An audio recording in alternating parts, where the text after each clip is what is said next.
welcome to Wild Safari Live in the beautiful Arathusa and Djuma game reserves here in Sabi Sand, South Africa. My name's Hayden Turner.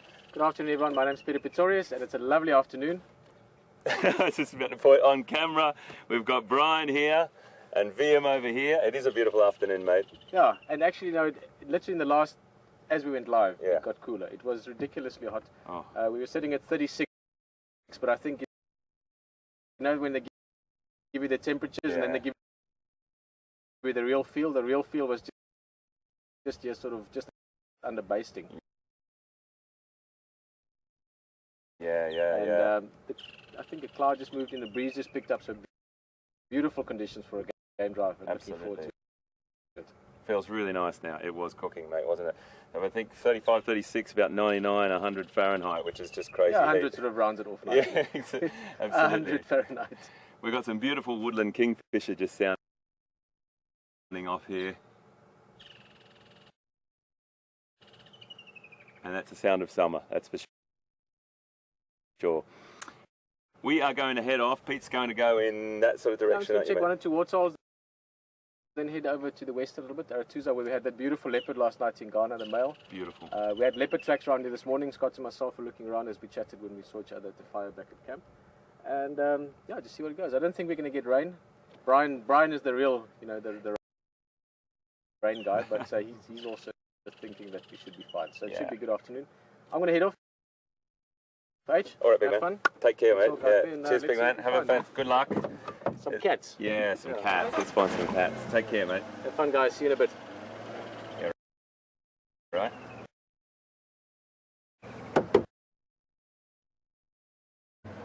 Cheers, mate.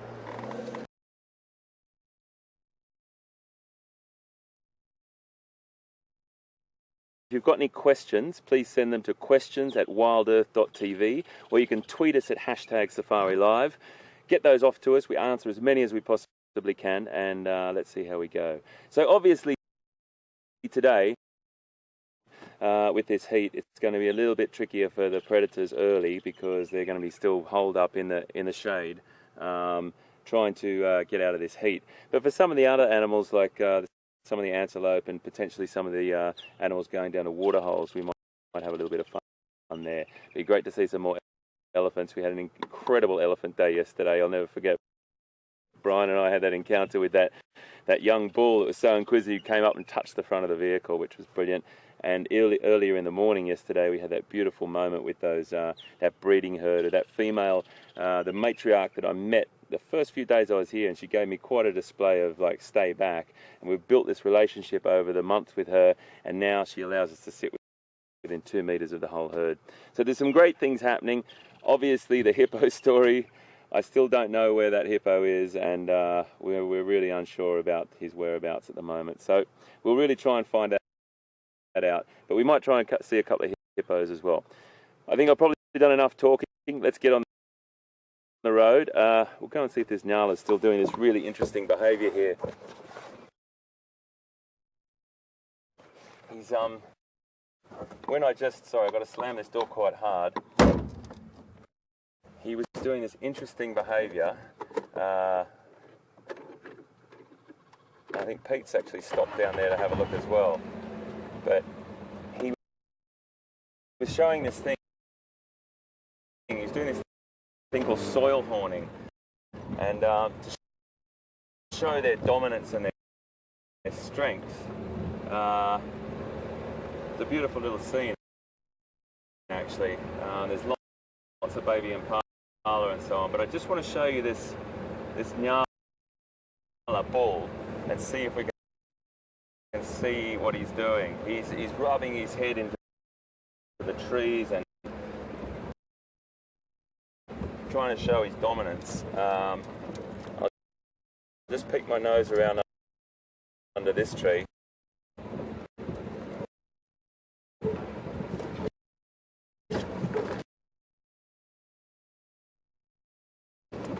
He may stop what he's doing, but he may not as well.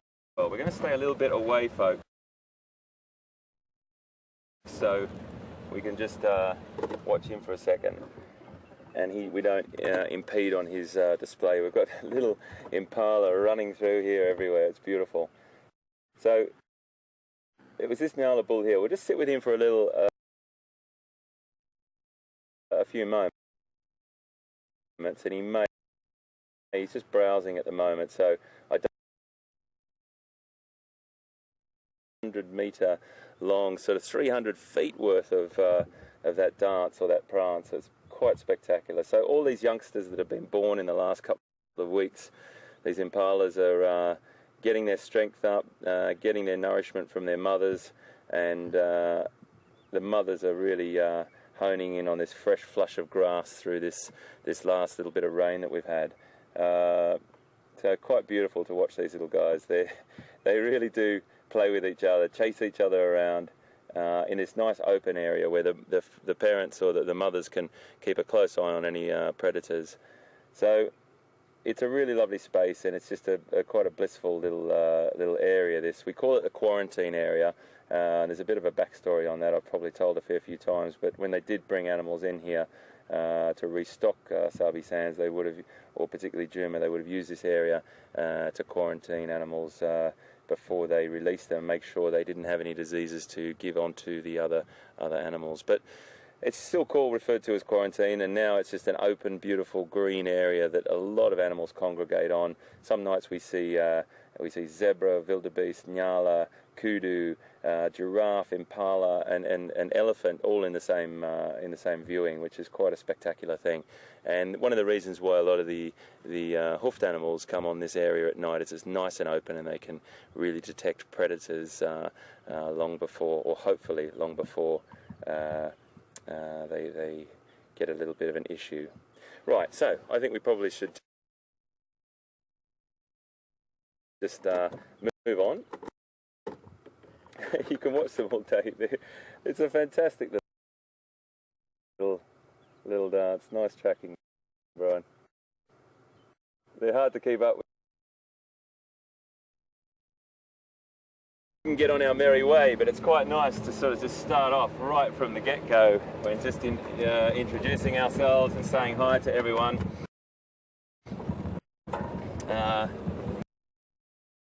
We've got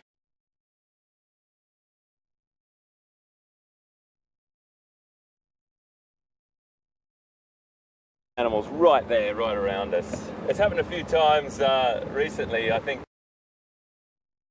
there's a lovely tweet by someone recently, and please excuse, I don't remember everyone's names, but when I read it I recognise the name.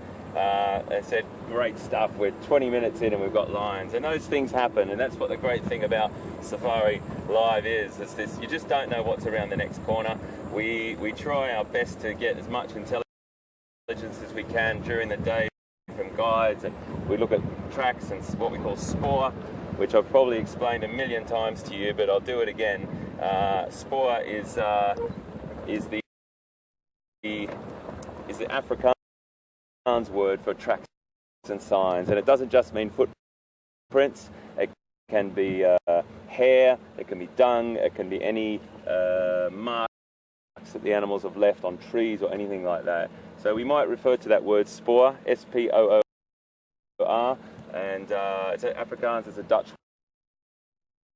word, and it means that all those sort of signs and tracks of animals. So we're just going to peek our nose up around here. We did hear that there was some leopard tracks or spoor around this morning, and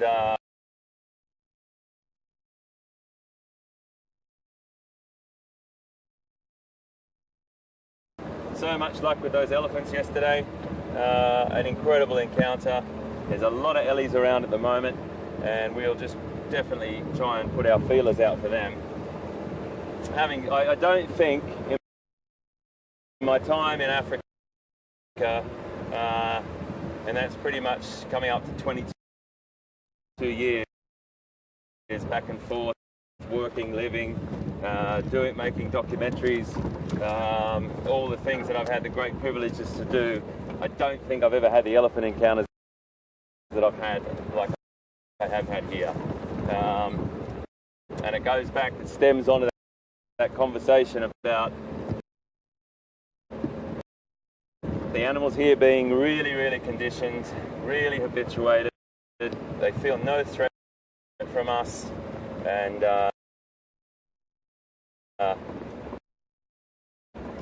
we benefit from it hugely. It's a really lovely, lovely experience, and hopefully that vibe or that sort of feel that we get transmits to you on the back of the vehicle with us, and our enthusiasm about it.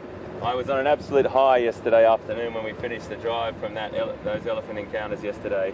Something really, really special is about being in their presence and them dictating the moves. It's a very, very different thing when you drive up to something and you've got to try and follow it. When the animals dictate the moves, you know that you're in a happy place because they can choose to move away or not, and then you rig the behaviour. If you see that the behaviour is a little bit untoward, then you obviously move back a little bit and give them some space. But that boy came up to us, that young sort of teenager, came up, put his trunk on the mud guard, on the roof bar on the front there, sorry, the bull bar, and that is a really, really interesting thing because he had the confidence to do that. Really interesting.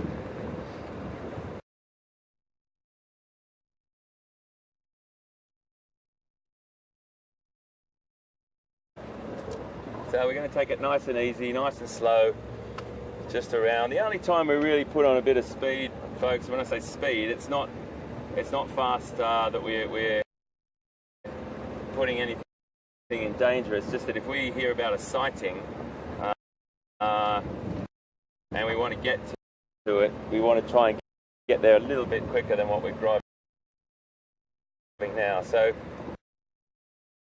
we've been doing this for long enough. It's a good thing just to bump into each other again. And the whole idea is we crisscross and try and maximise our time with the vehicles and bring you as much as we possibly can. As everyone knows, there is sometimes a little bit of break up. We've got an amazing amount of equipment out here to transmit this to you, but when you go out down into a couple of ditches now and again, we might get a little bit of break up, and I'm sure you understand that. So great to be back in the saddle today. I kind of miss it in the mornings as much as I enjoy a little bit of a lie until about sort of 7:30, 8 o'clock, which was very, very enjoyable this morning. As soon as I'm awake, it's like, right, I've got to find out what's gone on. I've got to watch the last bit of the drive and just really want to get back in the car. But Scott's doing an amazing job. He's a fantastic guide and really, really fun guy to be around, and he's a real wonderful addition to the team. And of course, Mark Weiner coming in after Pete and I leave early next. Mark's a sensational guy as well. So we're going to just creep our way down here now.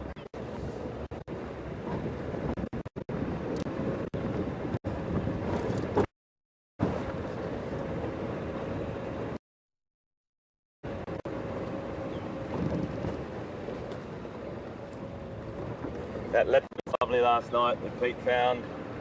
Beautiful to see. Tingana.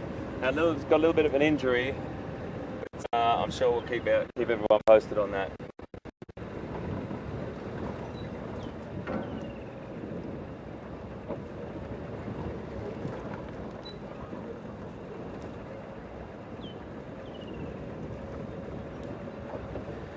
So this area here, folks, we talked about this in the beginning of the... It's a good spot to see this, the difference here. We talked about it in the beginning of the month. This was burnt, and it was burnt on a control burn, what we call a control burn or a management burn.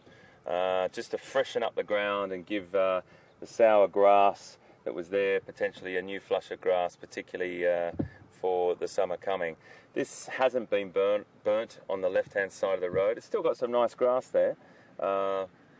And it's just got another vehicle arriving, coming past us here, Cedric. So I'll just pull over for him. Might just have a quick chat with Cedric and see what's happened. Hello mate, how are you? Well, thank you. Yeah, good mate, good to see you guys. Any news? We're going to climb up here, take a walk, we'll see if there's nothing in the bottom. Okay, nice one.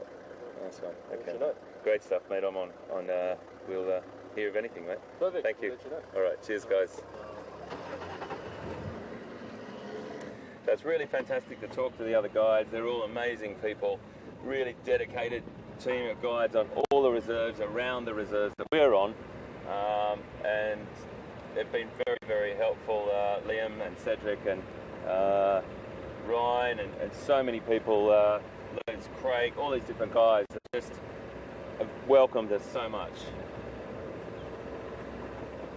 So just back to the control burn quickly.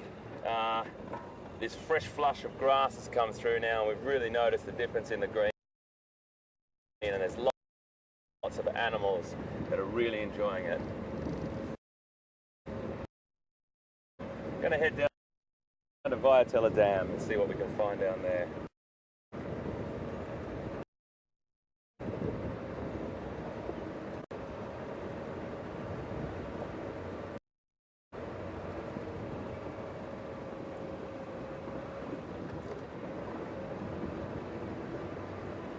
So if we head down to the dam now, we can just have a little check out. There could be ellies, there could be buffs lying in there. Super hot today, as we said, 35, 36 ish, about 99, just on 100 degrees Fahrenheit, which is a tricky day for animals. A lot of the herbivores can cope with the heat much more than the carnivores can. And but then you get to a point where they will start to look for shade. And as we were driving from camp to the reserve this afternoon, we saw, you see little... Just have a quick look. Yeah, I've got you. There we go.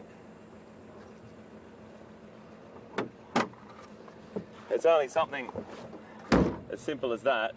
It was stuck up under the brake there and rubbing on the ground, which just vibrates through the whole car. So we don't want that. We want to bring you the sounds as best as we possibly can.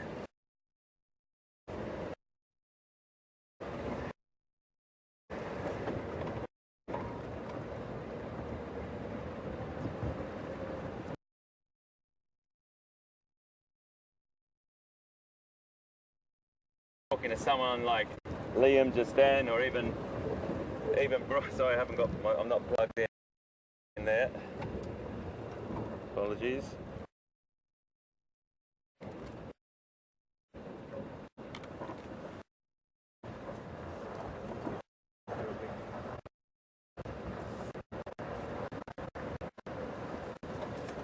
Okay guys, we're going to cross to Pete. I think there's something he's found, so we'll see you just now.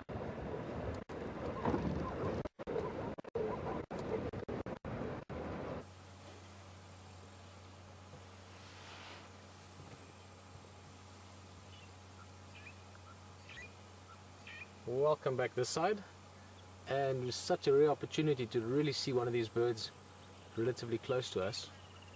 We were actually talking about it at the opening. There was a woodland kingfisher calling not far from us, and here we've got one sitting 8-10 yards away from us, and we're going to watch him for a bit. Such a beautiful bird. The colors, when it flies just now, you'll see the wings. Well, it's very quick when oh, look at that. Sorry. It's impossible to follow them. Keep in mind, woodland kingfishers are insect eaters, and they catch not fish as the name might suggest, but because they perch and hunt, so they sit on a twig and then they dive down. They're very quick at that, so very, very hard to follow them. Although he's back, let's see. I'm just going to show you a few things around the water. There's a couple of buffalo, quite warm, so they're obviously enjoying the water. And as we pulled in, there were a few. Sorry, I'm just spotting different things all at once now. There were a few of these masked weavers busy building a nest. They've flown off for now, but if they come back, we'll talk about them. But I do want to try and show you this little bird. Very difficult to see. Then I'm going to have to go slightly forward and let's try. It's a malachite kingfisher. Sorry, not malachite kingfisher, pygmy kingfisher. Just up there. Tiny little guy there. Yeah. And very difficult to see. We were very fortunate. About a week ago or so, we had a beautiful sighting of one. A tiny little kingfisher. I mean, literally, if the woodland kingfisher is about that size, the pygmy kingfisher is about that big. So, a tiny little guy. Just going to move around slightly. Let's have another look at these buffalo. There's all these small things to look at. It's difficult to decide what to see and how we can see it.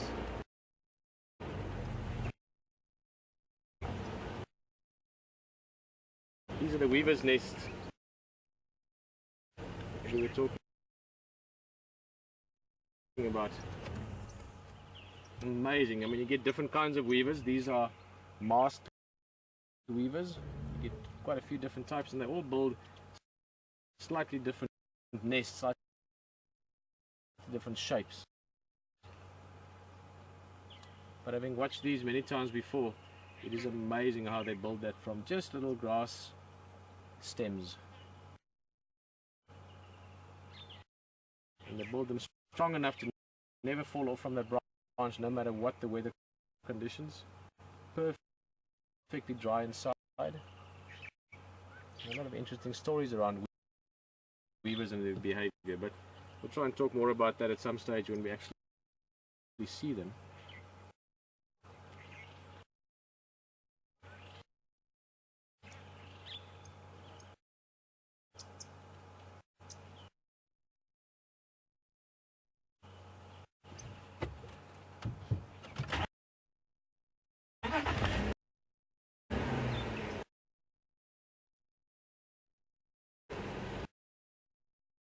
This is actually great.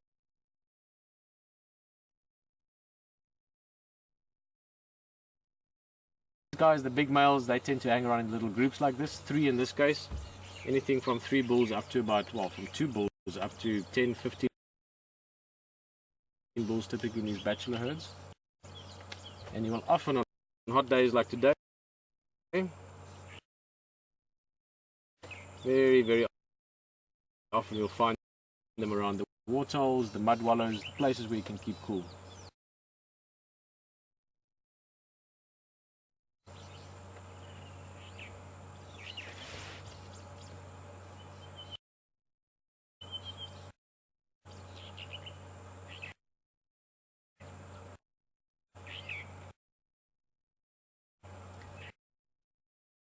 I'm going to try and do this for a few minutes more.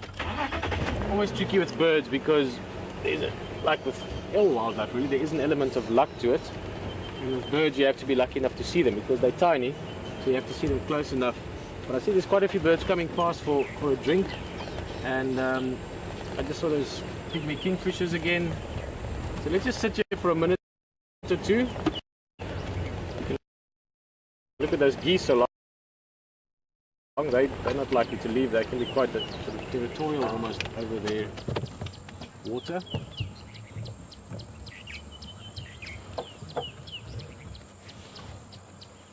Male and female Egyptian goose, and they, interestingly enough, don't normally nest at the water. So they will live around the water. They will even have a territory around the water, but they will nest some distance off, 1, 2, 3, 400 yards, depending on where they can find the right nest.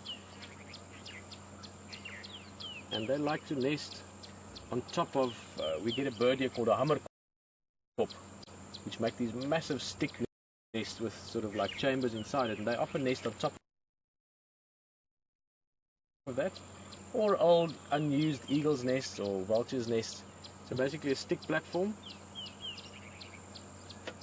and then when the goslings are hatched, they fall. And you might have seen this in videos before on documentaries. It's amazing how they just fall out of the tree to the ground, and then they all walk down to the dam, and then around the waterhole is where they will grow up. Let's try and see this. It might be slightly far away. You see the kingfisher on the other side now. He's sitting up in, where are we now? Just in that tree there. And every now and again, you just saw the splash there. You might have to give it a bit of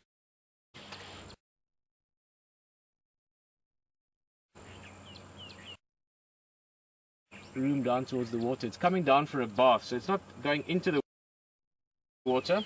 It's coming down for a quick sort of plunge, grabs a bit of water and then goes back to the tree, although I've lost it now. Don't see it at all. Where's it gone?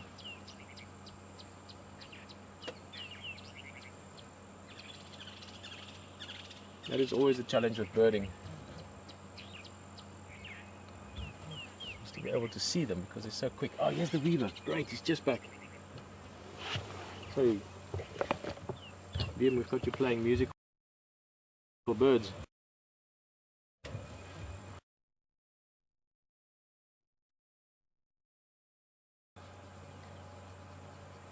Yeah, well, we're going to keep our eyes on this because he's got to fly off now and go get some new grass blades again.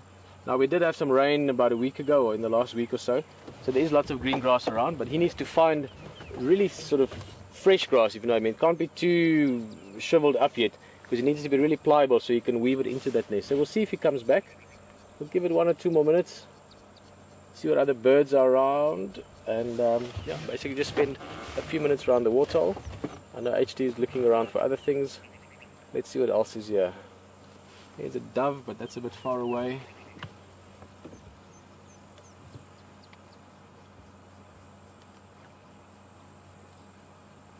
They could try and see, but that's maybe a bit difficult, but let's see.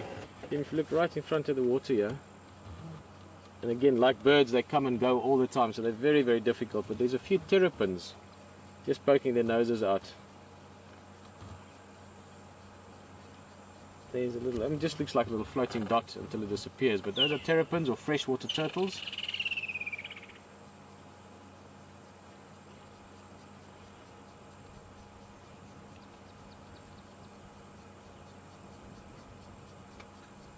They're sort of the size of, the little guys will sort of fit onto your hand, and the big ones will be the size of the biggest ones about the size of a medium to a smaller size dinner plate.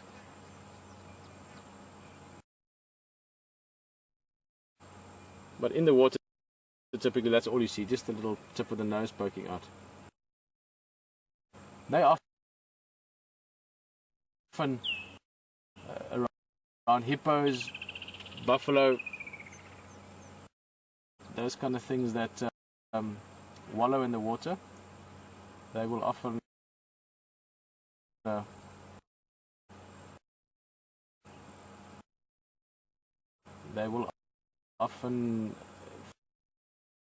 feed off those animals and clean them, get the ticks and things off them. Sort of like oxpeckers do, just in the water.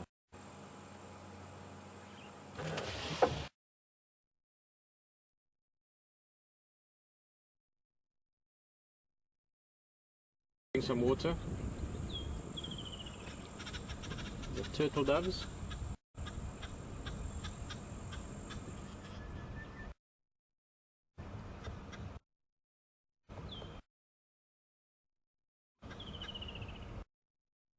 Not to preempt anything too much, but I wouldn't go too far away from where you are at the moment. Keep in mind, we're in Africa, and there's big things around.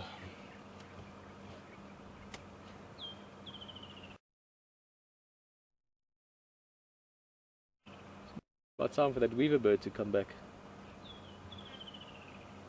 He's traveling quite far to find these building materials.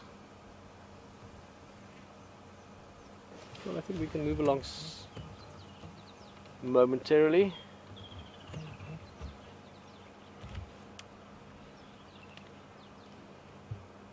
Hopefully the weaver comes back for one more visit, just to see what he did.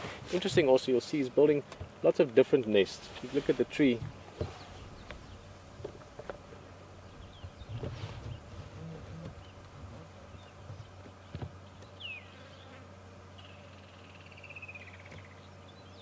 Well, we're just having a look at the tree here, and you can see there's lots of little dots up there. Those are all nests, most likely from more than one male. I mean, you can find, let's have a quick count, 1, 2, 3, 4, 5, 6, about 10 nests or so.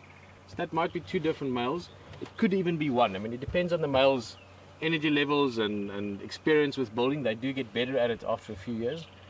But you will find one male will build 1 nest, and then if he gets a female to be in the nest, then he'll build another one, and so on. So you could have multiple females in multiple nests breeding on many eggs. And just quite interesting to know that. And there's a story about them breaking the nest down because the females don't like it, and that's just a story really. What's important with these nests is when they're new, with that green grass, which is difficult to see today because of the light, they use that bright green grass as a backdrop to display again. So they've got a bright yellow body, bright green behind them, and that's a good way to show the girls, listen, look at me, I'm in great condition, I've built you a beautiful home, you know, let's have eggs together.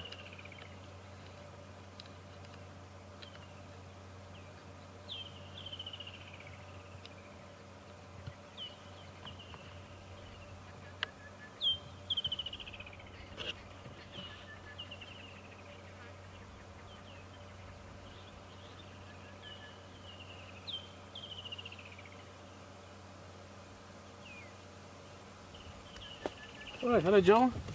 The buffalo, we'll probably see them as we drive off now. They've slowly headed off in that direction. We're going to take that same road, so perhaps we'll see them. But Joel's just asking, good question, because a lot of people think that these are water buffalo. These are the African buffalo. Water buffalo, well, the first big difference would be just the where you find them. African buffalo obviously down here, and water buffalo typically is your Asian buffalo. That's what people normally refer to as water buffalo. Joel, the difference... interesting question. I mean, other than the geography of it, Cape buffalo in terms of temperament can be a little bit more, how shall I put it, like sticky characters. They can be quite tough. They will not only take on lions, but even with people they can be a little bit tricky sometimes. Visually quite similar in color. The water buffalo don't tend to get those heavy bosses. In other words, with the Cape buffalo, especially with the bulls, you get those really heavy front bosses. If you see these guys just now, they've just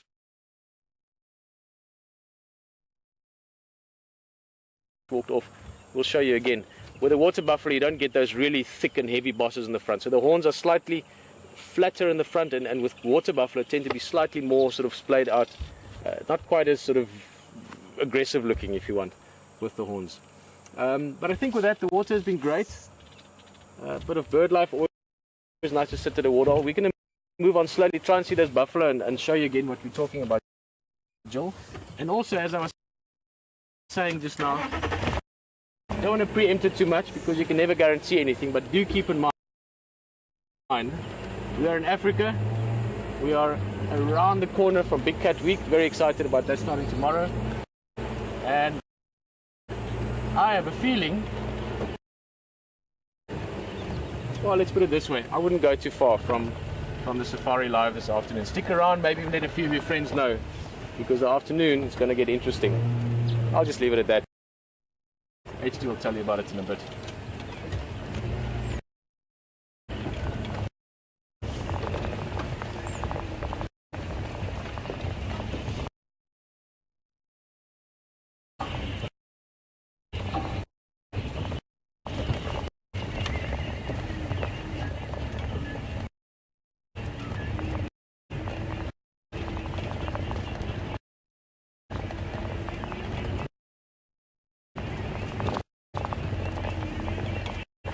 You know what? I think we have a couple of minutes, and I know.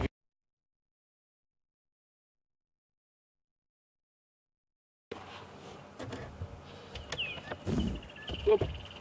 Okay, sorry, I didn't actually plan this, so let me just make sure we've got this in a manageable condition. Guys, these are the bosses. That's what we talk. Whenever we look at the buffalo and we talk about the bosses, we're referring to these big shields on the front. Now this is obviously a buffalo, obviously a buffalo, so this is heavier than one might think. Killed by lions. Texan and them will probably remember, they would have seen this sighting, but I'm guessing 6 months, 8 months ago. There's still a bit of ant activity. If you look very closely, you'll see there's a few ants walking around, but in general it's been cleaned. and you can see this very heavy bone aspect to the horns. So the difference between antlers and horns, we often talk about that, is that horns are part of the skull. So from the skull to the horn growth, which goes all the way along here, it's one piece of bone. This is quite porous. There you can see it's breaking up a little bit. So almost like a honeycomb structure in here, which is great for taking big knocks. So if these buffalo are fighting, then this will protect the brain from literally concussion. I mean, I've seen buffalo fight. It's incredible when they tackle each other, and they can really, hit each other hard with the horns and take those knocks. Then of course the span. This is quite a nice set. Oop, there's a couple of beetles coming out. Big curves here. This is a bull buffalo. The females don't get the heavy bosses, and this would obviously be used for, again, fighting, hooking into each other's horns and horn wrestling, and also for defense. They can chase lions and things off like that. So I just remembered about this. This is an awesome set of horns. A beautiful big bull. He would have been in his prime, probably 10, 12 years old, something like that. No easy feat for the lions taking this down.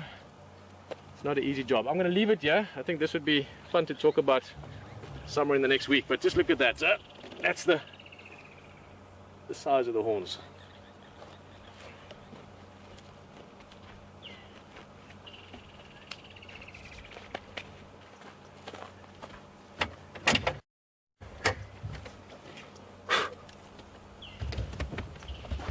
So,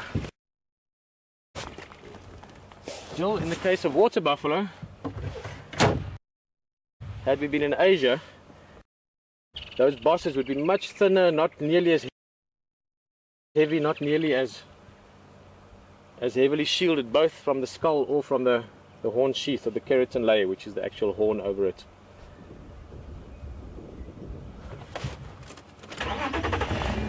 All right. Make a quick turn towards Twin Dams and then see from there.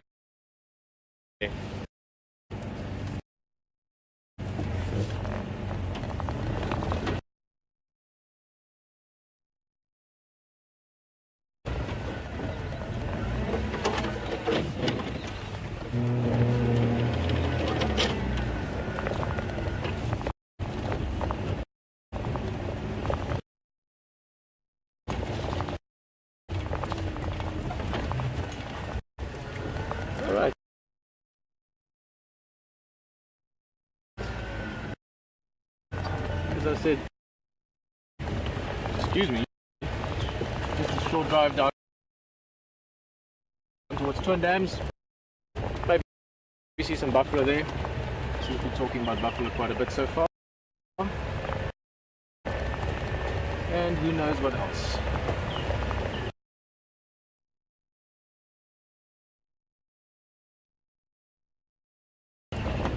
There's something on the cards for somewhere not too long from now.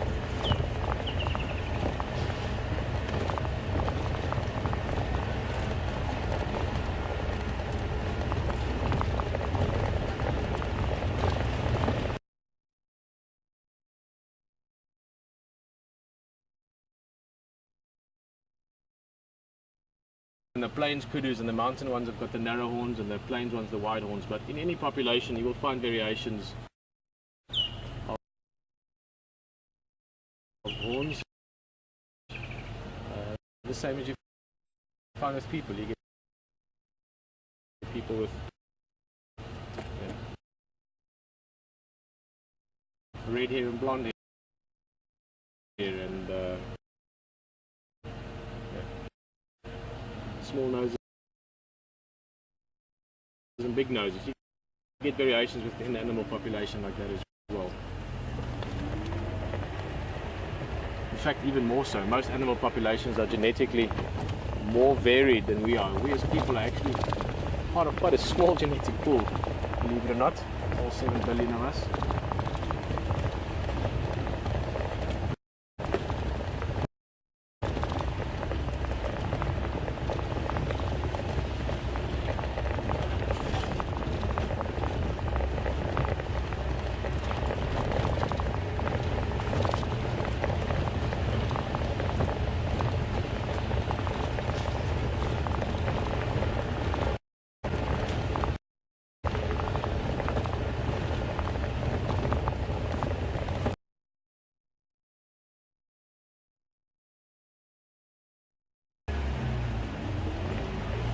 giraffe that age, I mean, it's like a young adult, if you want, probably 8 years, 6 years old or something like that.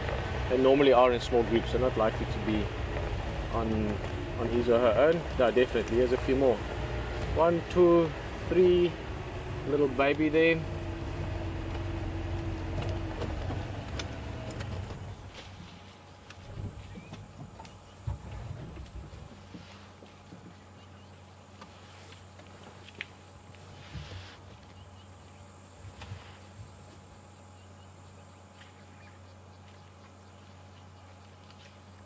Now, there's lots of things I know about giraffe, but one thing I know for a fact is that I think everyone loves giraffe. They are always great to see, just such amazing design. And I know people are always happy on safari to see a giraffe. We'll watch these guys for a little bit, talk about them a bit, see what they do. Although I think for now they're mainly just feeding, getting enough leaves.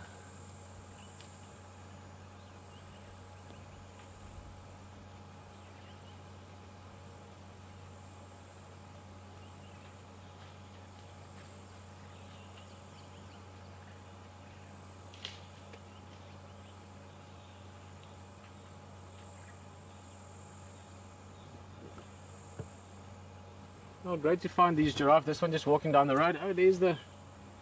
I was going to go closer. Let's see if they come out. No, they're not coming out. Let's go a bit forward. Found this giraffe on the road. It looks like there's at least 4 of them. A couple of impala running through the back. So there's a little gathering of animals. Let's just have a look. As I was saying just now, I know that everyone loves giraffe. It's one of those animals people just like seeing giraffe. It makes people happy. Always great. They're just such amazing designs, if you want, and the patterns and everything. But I know one thing that people like even more than seeing giraffe is seeing baby giraffe. Just because, sorry, I'm just thinking back to this amazing clip I saw once with Graham about opulence, which had a giraffe in it. They are just beautiful. Here's the youngster. We saw this one about a week ago on quarantine. We were following them around there with the big male that was following the female. Oh, impala running through as well. Where are you going? I think just feeling energetic, happy that it's summer.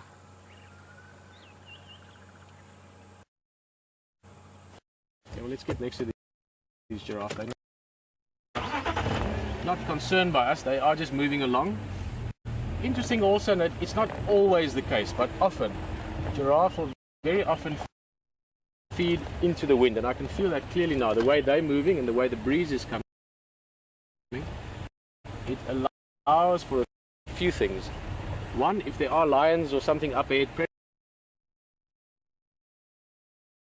predators, they've got a better chance of smelling them. But also, trees communicate to each other. I don't know how many of you knew about this, but trees can communicate with each other with it's not hormones, but almost like that, like a pheromone. And the pheromones just drift downwind. So if this tree is busy getting eaten, especially with your acacias, you get that a lot. Let's just have a look here. Okay, I'm going to go slightly past, and we can wait for them to come past us again.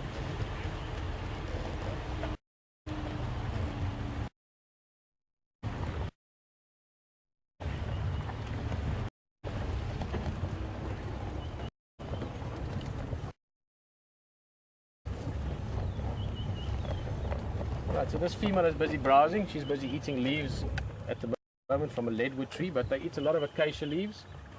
While she's eating,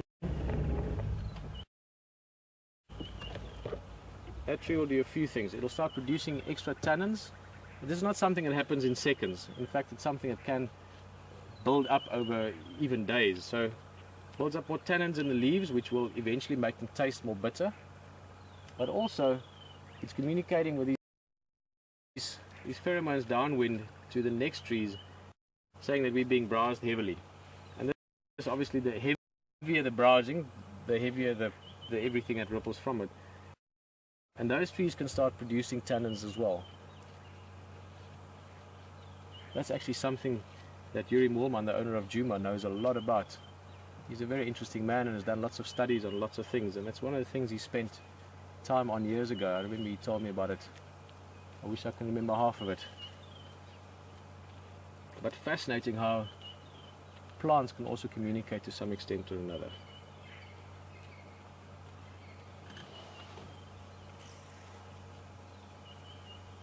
Just so beautiful. Look at that little guy.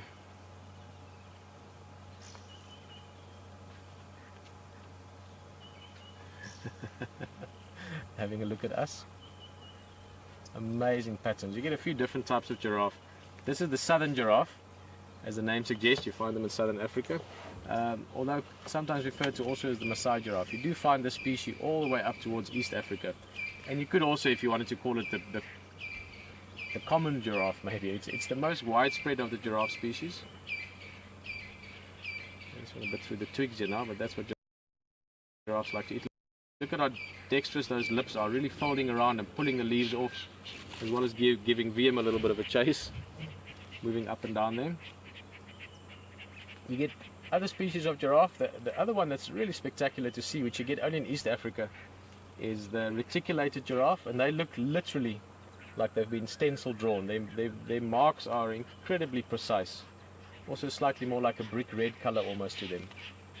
And then the Rothschild's giraffe, which looks almost like they've got these starry patterns on them. Not many left of them, unfortunately. Last time I checked, they were endangered or on the vulnerable list. Again, more East Africa way. This is the southern giraffe. You get in quite a variation of colors. You get them from quite light brown to very, very dark as well.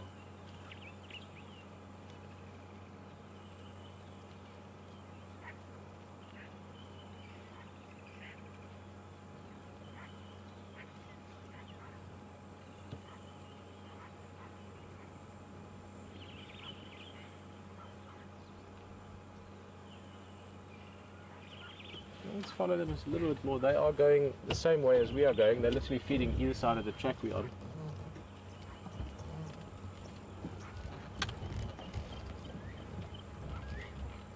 You can see the young one just following its mum. It's not eating much yet, you might notice. Stopping now and again, having a little bite here, a little bite there. At this stage it will still be mainly reliant on milk. But as they get older, more and more they will start browsing as well. Just one last thing on the tannins that I was talking about the trees that start producing tannins.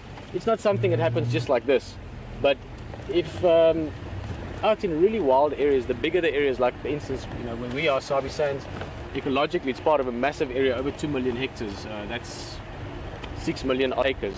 It's not likely to recur in this type of area, but in areas where there's heavy browsing, so if you have massive population explosions and there's not enough leaf cover to support them, so let's say a huge amount of kudu and giraffe, then and they have to browse heavily all the time, it can get to the point where the trees will start producing enough tannin to cause tannin poisoning. I know of 2 occasions over the last many years of game farms where there were too many giraffe, and then the giraffe start getting sick from tannin poisoning because they're ruminants. So the trees can literally defend themselves, which is quite amazing if you think about it like that. That's interesting. Guys, do you know what's happening here? I can't say this for a fact, but definitely the behavior looks like it. Or at least that interest from a male when we saw her about a week ago. So obviously with her calf now a few months old, she could be going into estrus again, which means there could be another calf on the way a little bit over a year from now. And that behavior looked like she was chasing the other giraffe off the young one. And it might be that that's her calf from before. So that one would be about 2.5 years or something like that old, plus minus. That was just interesting. It's typically females don't really push other ones around. Giraffe are actually quite strange animals that we don't even know that much about. And now we spoke with HT, we were talking a while back, and he also said giraffes are a little bit up in the clouds back. And he also said giraffes are a little bit up in the clouds, pun intended maybe, but they have a very, very loose social structure. So it's not typical for them to chase other ones away, but this one certainly seems to be putting pressure on that young.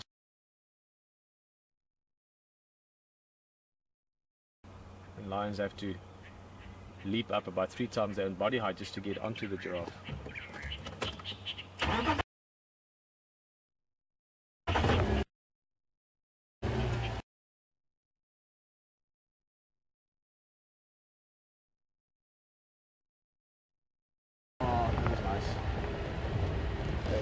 mum.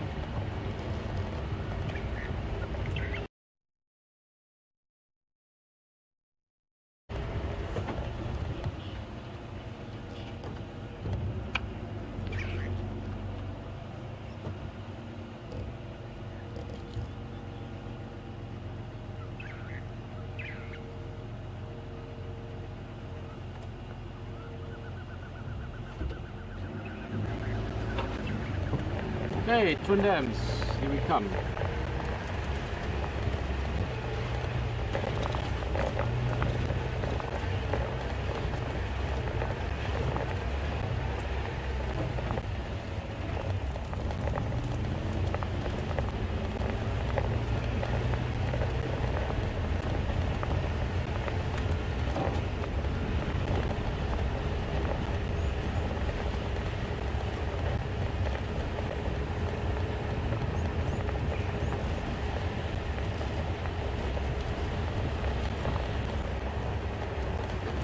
Baby warthogs!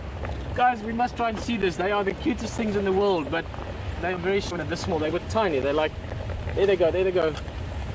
Yeah, I'm going to try and get them on this little footpath. Maybe we can see the view from behind as they run away. No, we're not going to see them. Oh, that's a shame.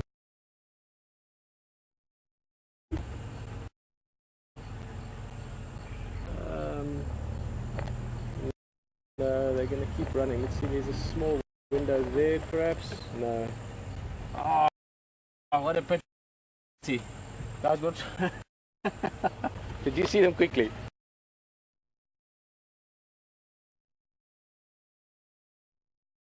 I think VM just got a glimpse of them as well. Just their tails.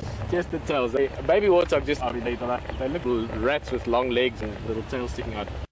They were about probably that big, the bodies. So if imagine a body that big, a little warthog body with little legs and a tail. We'll try again. Gotta love summer, all the wildlife, all the new life that's around. I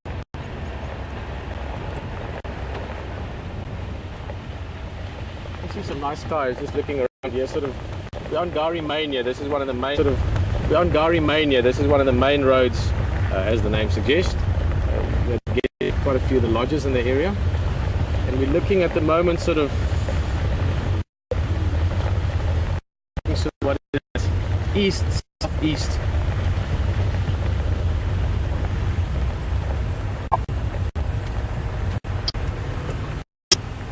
Let's see what these guys are doing, if they're going to fly away. No, they're going to fly away. Fork-tailed drongos. One of many things we've discovered we have in common. Aidan and myself have become quite good friends in the last few weeks. Very good friends, actually. Similar about the big things in life, which is really cool, but there's a few small things like drongos. Both things are the most awesome birds out there. Such cool little birds, and I know he's been talking about showing you drongos often. Okay, guys, I'm not going to say too much. Enjoy your drive with Hayden. There's some nice surprises on the way. See you a bit later.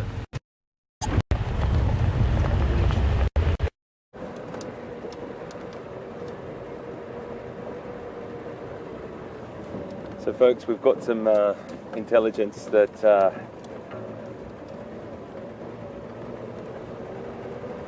we're on our way to see something very special, and it's taken me a little bit of time to figure out where this was. A little bit of a break up on the radio signal, and trying to get to this location, working with the other guides is an absolutely imperative part of success here, and the guides have been amazing. So we're just going to peek our nose in here.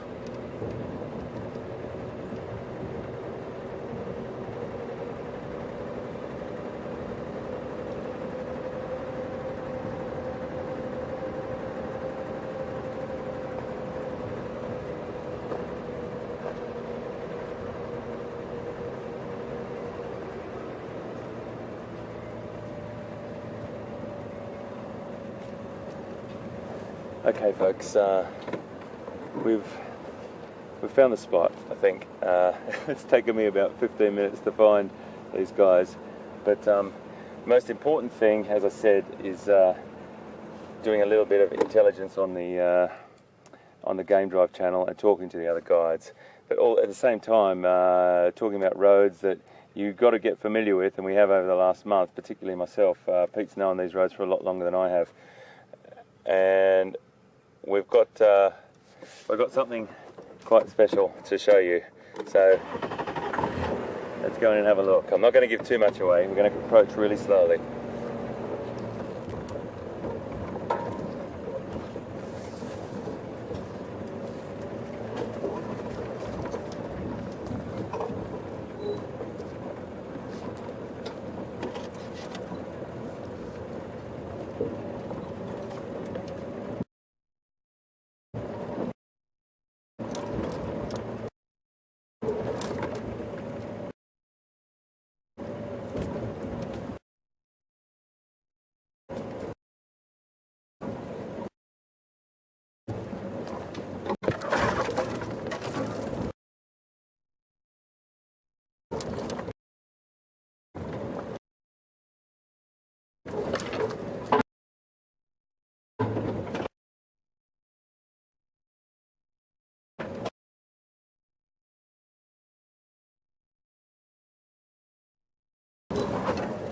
A few bumps through here, folks.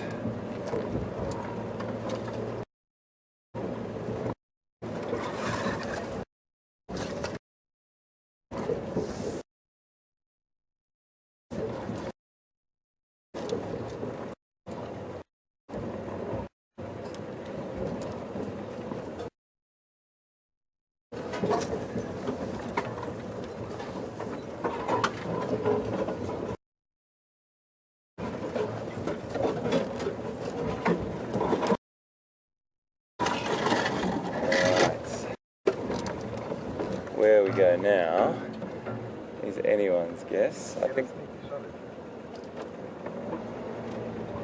Yeah, okay, we'll get a little spot just in there.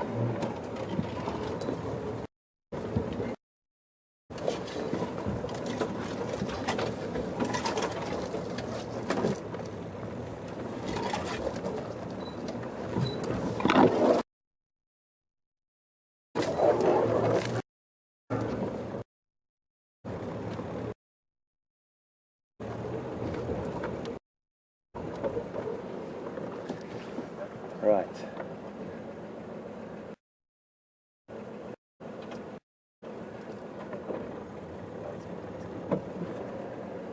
How's that? We'll move on in a little bit closer in a second. We have lion. So that's why we work so hard to get into these places, and we talk so much on the radios, and we really do work incredibly hard to bring this to you. You can see they're feeling the heat. We think this is the Birmingham boys. This is the pride that I was with a couple of mornings ago, or the males we were with a couple of mornings ago, sorry, to rephrase that, because it's 5 boys. There's 3 of them here that we can see, and I don't know if there's any others on the other side of this termite mound right next to me, but how fantastic. They are really feeling the heat, as are we, but I can't go lying down on the grass at the moment out there. They're organising and just digesting what I spent. So these boys are far from fully developed. We're going to try and move position for you folks and get into a better spot. So if you can just bear with me, I'll just wait until Brian sort of just watches a couple more of these lovely shots through this vegetation, and then I'll just try and look for a new position. So the whole idea is, once you get to a location like this,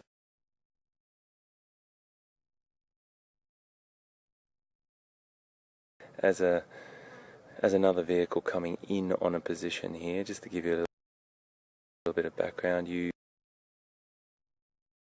pay respect to whoever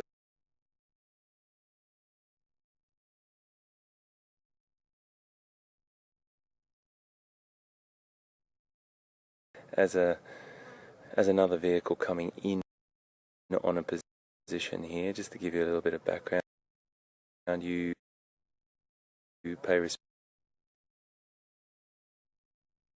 to whoever's controlling the location, which I think is Ephraim, a fantastic, super guide, and he's brought us in with Liam, who we just passed, and Liam's just done a handover to us. Ephraim's just repositioning his vehicle now, and basically sharing this beautiful encounter. And wow, it took a while. It took a while for us to locate these guys, because we're about 200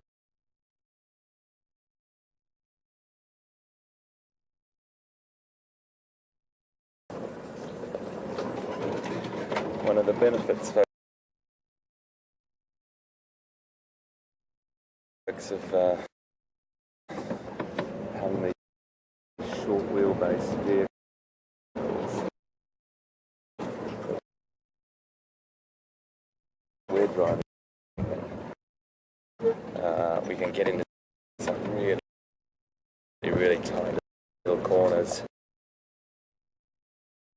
and it's a beautiful thing. I've just got to watch. This is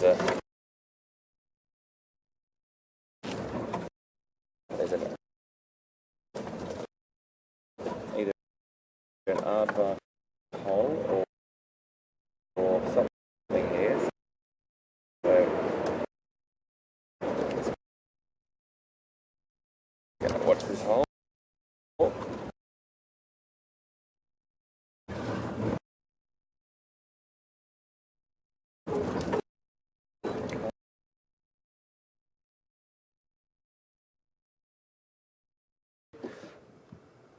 And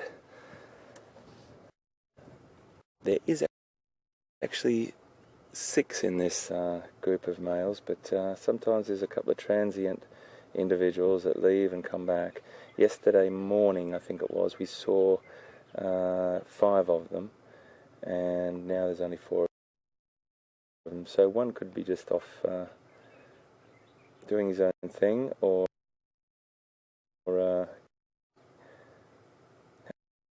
having a little sleep somewhere else. We just don't know, but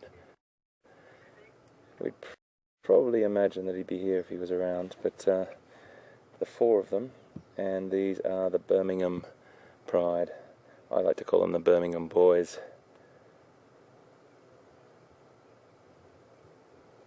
How lucky is this? Ah, this is what it's all about.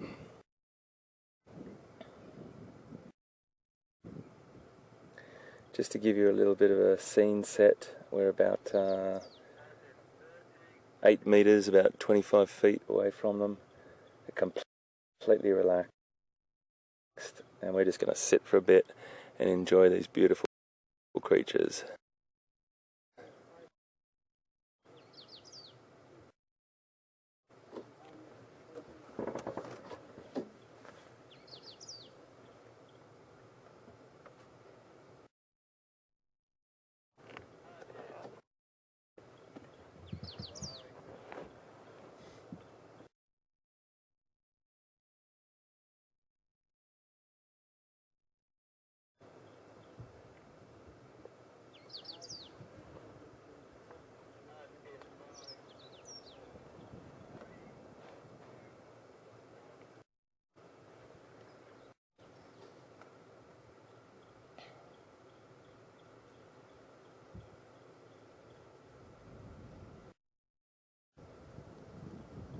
Panting away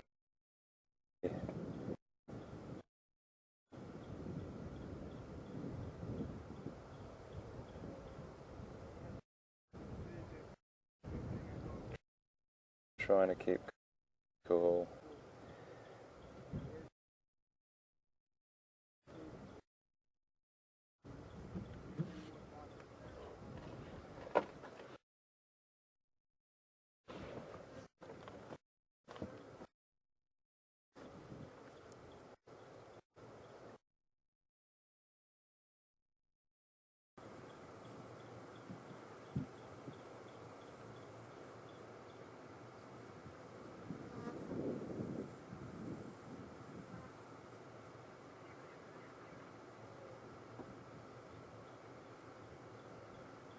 They're really, really hot.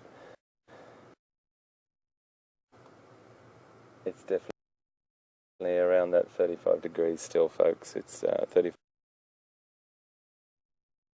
degrees C, about 99 Fahrenheit. And that's not the most conducive temperature for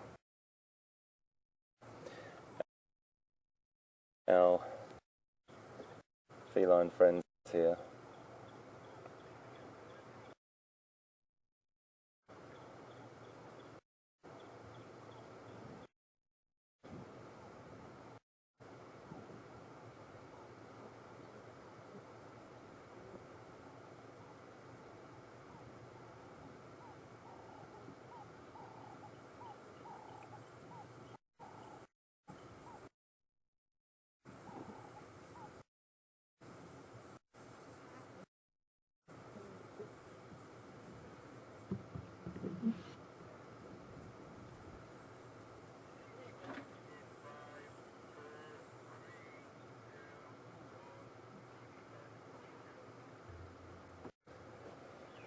So we are sitting with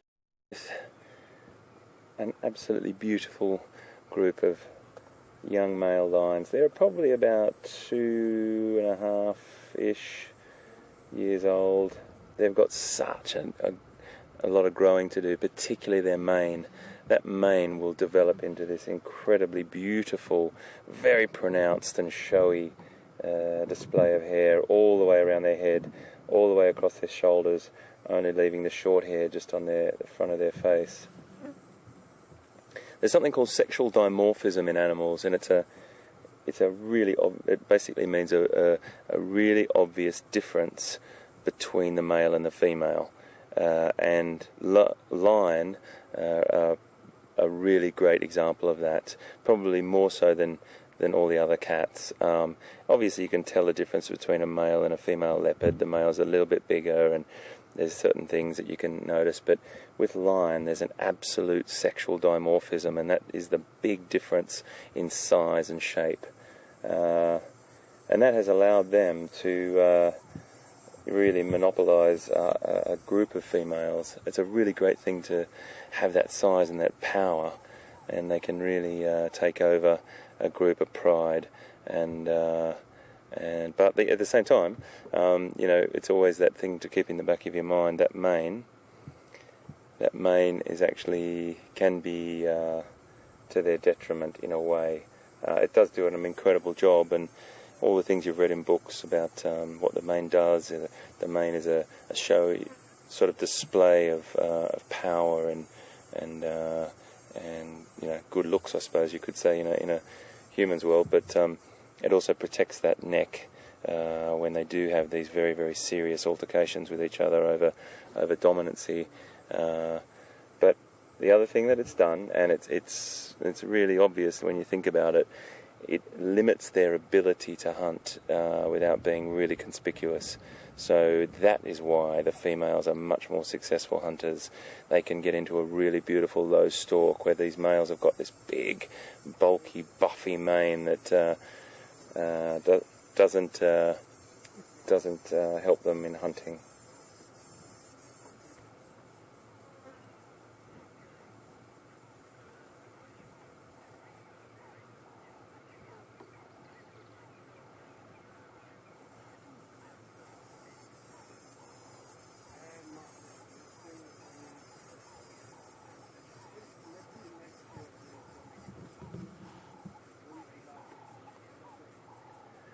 We've got a nice question from Teresa in Virginia.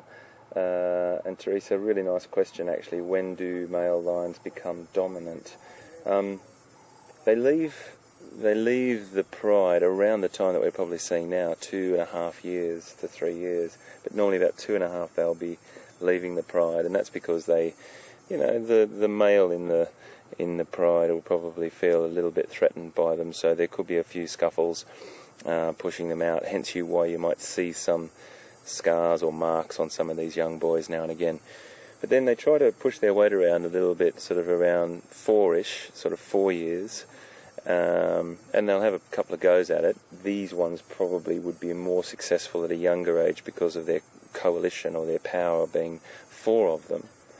But if it's an individual that's by himself, it's normally around sort of 5, 6, 7 years more likely.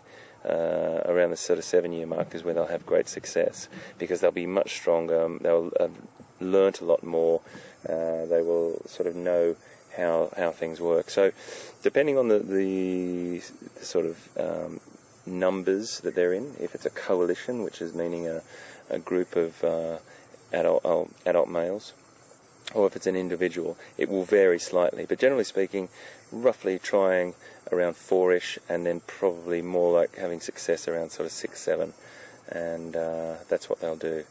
But these boys here probably got a fair bit of growing to do, and before they start to try and take on another pride. And what then will happen is it'll be either a very, very easy or quick takeover if it's a single male pride that they're taking over, because 4 against 1, some of the females might assist that male, but more than likely the males normally have a pretty serious altercation.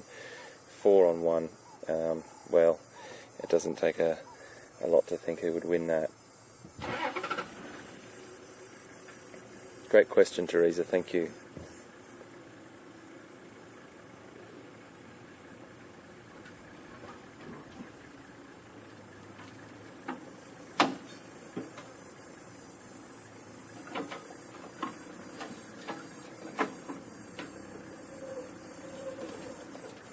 So Aubrey's, one of the other guides, is leaving now, so that's a vehicle you can hear in the background.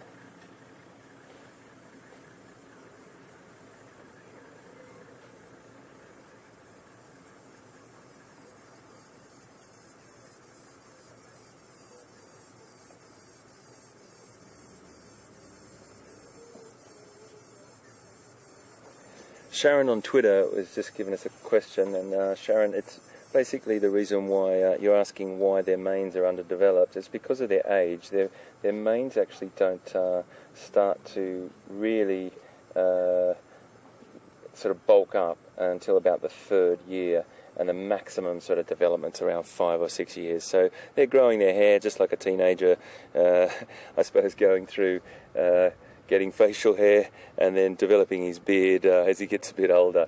But that's basically why it is. They're just about 2.5 years old, 3 years old now, and they'll get a fantastic mane by the time they're about 5 plus.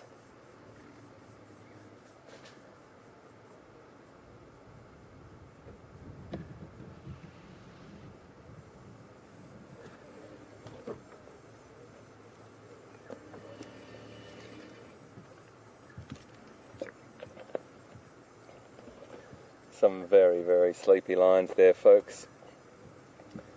And again, I just want to, I say it all the time, but I'll say it again, just how comfortable they are with our presence. They are so undisturbed by us.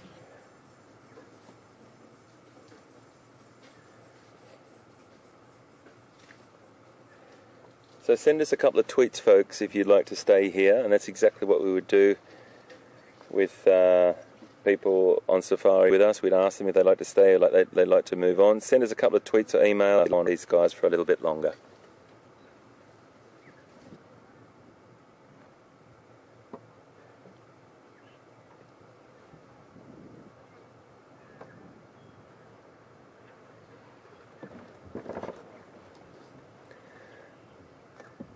Okay, I'm just going to move the vehicle a little tiny bit further forward.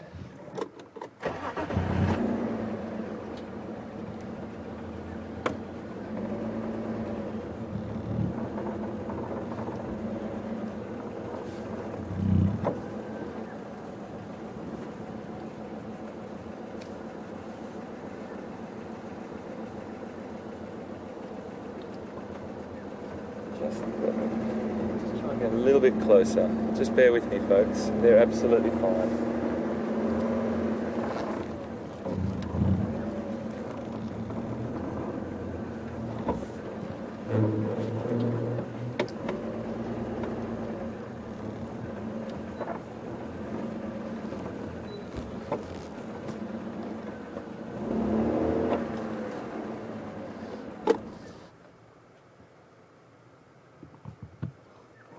I might just roll back a bit. I'm just trying to maneuver the vehicle perfectly for Brian to get a nice shot, and as I'm trying to do it, I'm trying to get a little bit closer.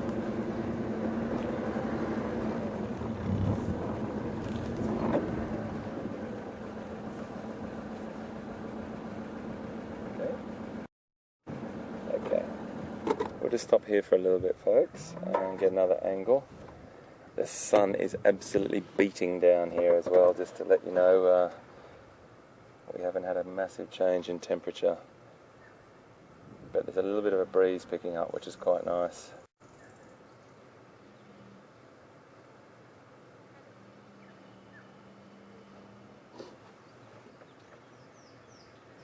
Just mind a bit of vegetation. If you go down, Brian, on that animal, just the one that you're on there, just slow down.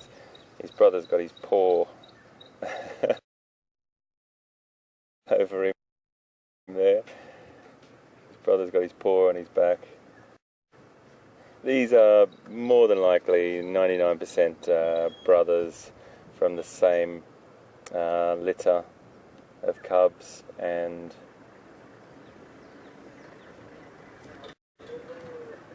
it's quite beautiful to see these boys.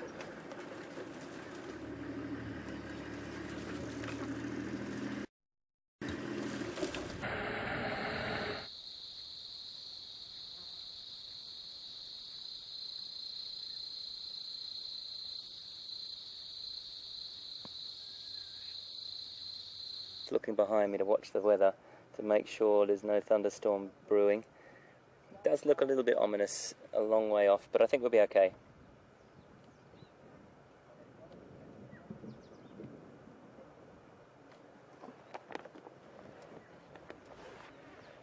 Just getting my camera out, folks, so sorry about the sort of rustling around, but just want to take a couple of pictures.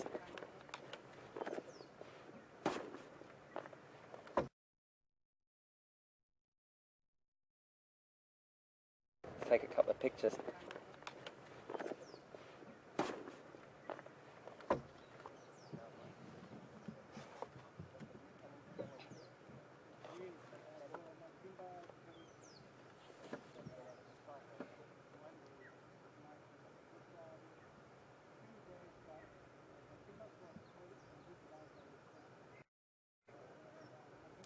One of the interesting things, folks, I think I always find amazing, because you look at wild dog or you look at hyena, and there's an alpha female. There's no hierarchy amongst the females in a lion pride. They all pretty much are level ranking. They all get on pretty much most of the time until it comes to food, when it's all for one. And you know they'll work that out. But generally speaking, there's no sort of hierarchy amongst the females in the pride.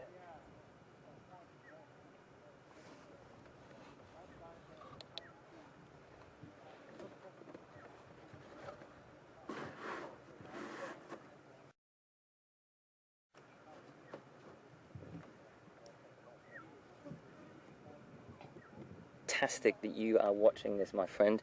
Absolutely brilliant stuff, and all I can doing it. If the food is plentiful, they can lie around for those sort of 20 hours a day up to sometimes, but if there's not enough food around, and that could be for lots and lots of reasons, it could be a drought or something like that, or they just live in an area where there's not a lot of food, they'll have to do a lot more hunting.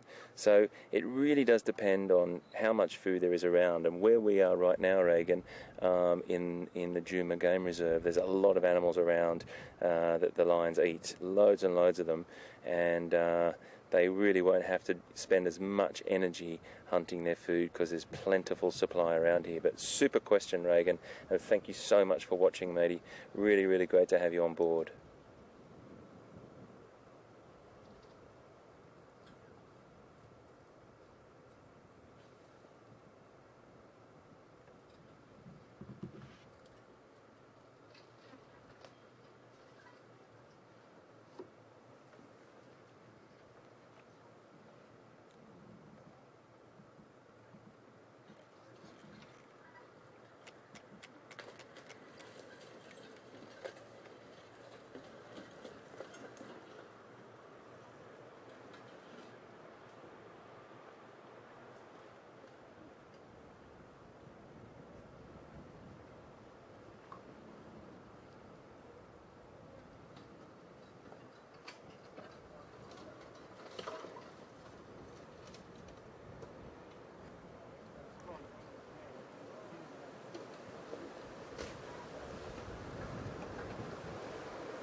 Just got a little bit of a wind blowing up here at the moment, and yeah, it's definitely picked up. Whoa, that was quick.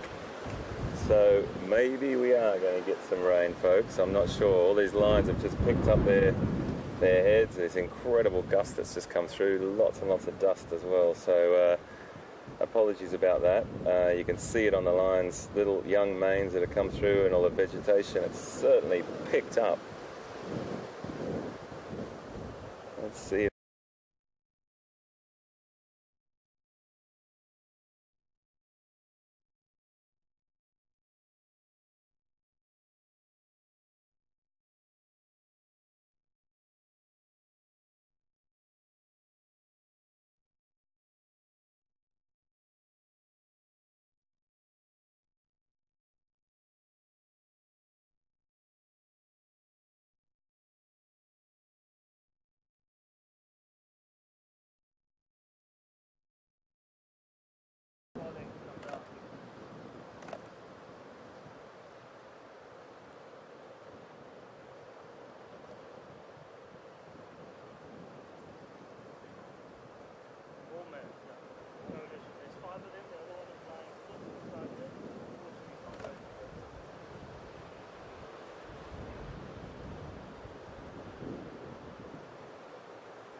Just taking a few images, folks. Such beautiful backlight in this position we're in. The animals look absolutely magnificent.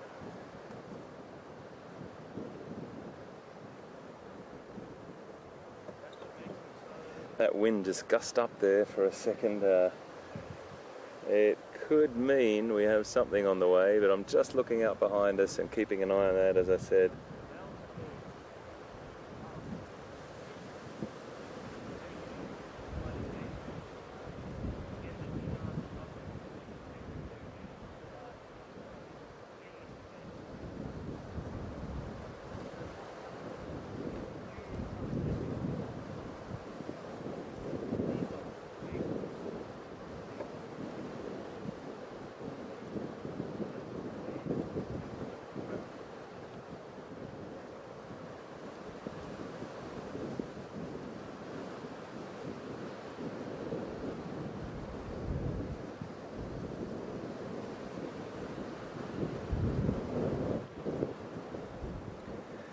It takes a long time, folks, to habituate animals like this and get them used to vehicles and used to humans, and let them know that we're not a threat to them. As long as we stay in the vehicle and don't break the shape of the vehicle.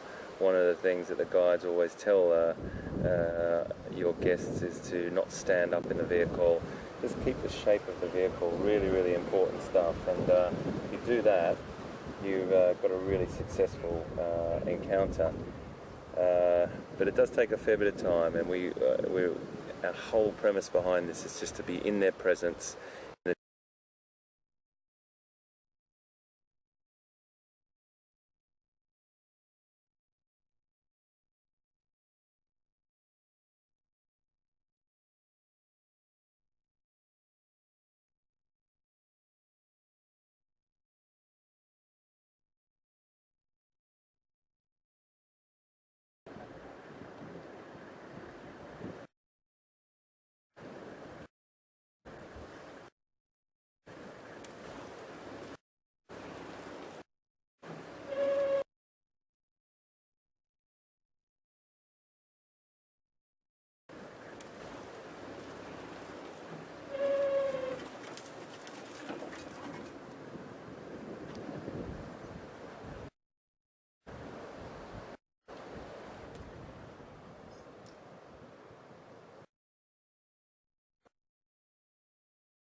Please, mate. Welcome, buddy.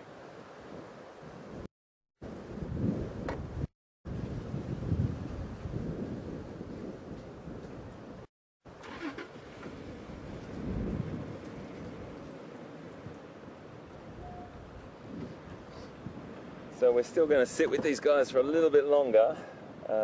We've got this individual, he's a little bit behind a tree at the moment, but I might roll down for you, Brian. Would you like that, mate? Let me just move down a little bit for Brian, and I'll show you this boy here. See something quite nice. He's just grooming or cleaning himself, and it's quite nice to see him just doing that. He's a beautiful animal, beautiful individual. He's grooming himself pretty much like you'd see a cat,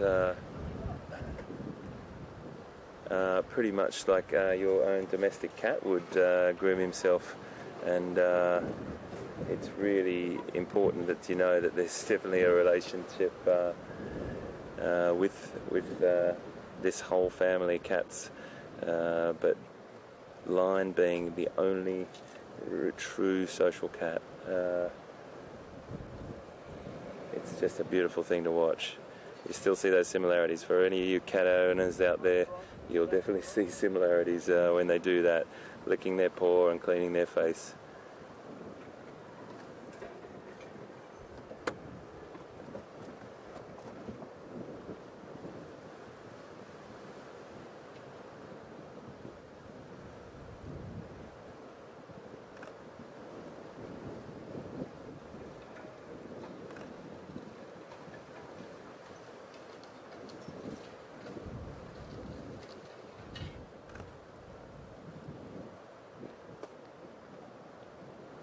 Chris on Twitter wants to know how important it is for grooming online and how important it is to them.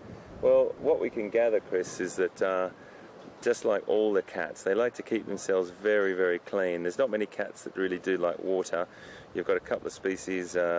You've got, jaguars in South America are great swimmers and they don't mind the water. You've got a fishing cat in Asia as well.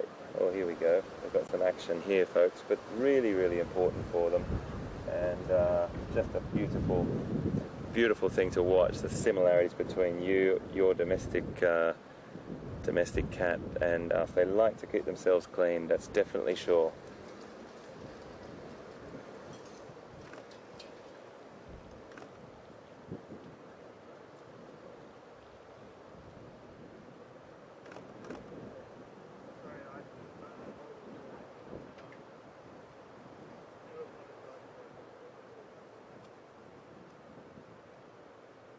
Move a little bit, so we'll definitely see what's going on here.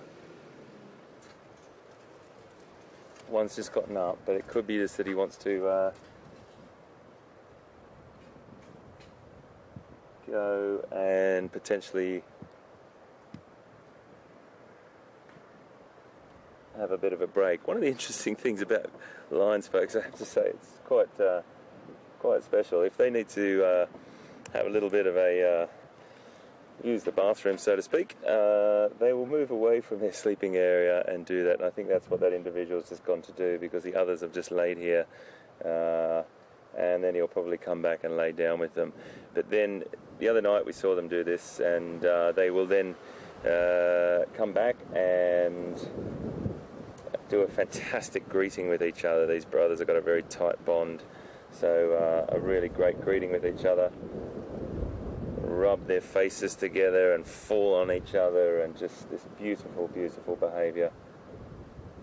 I'm not sure if he's done that. Yeah, I think he has. He's coming back now, I think. Or is he moving on? Just to the right. It's perfect there, Brian. That's exactly it. Just coming around the back of that log. And I think he's going to come back to the boys. So if he does this, really beautiful to watch, folks. This whole come back, meet and greet, or he may just lay down, I'm not sure. It's definitely cooled down a lot. There's a lovely breeze blowing at the moment.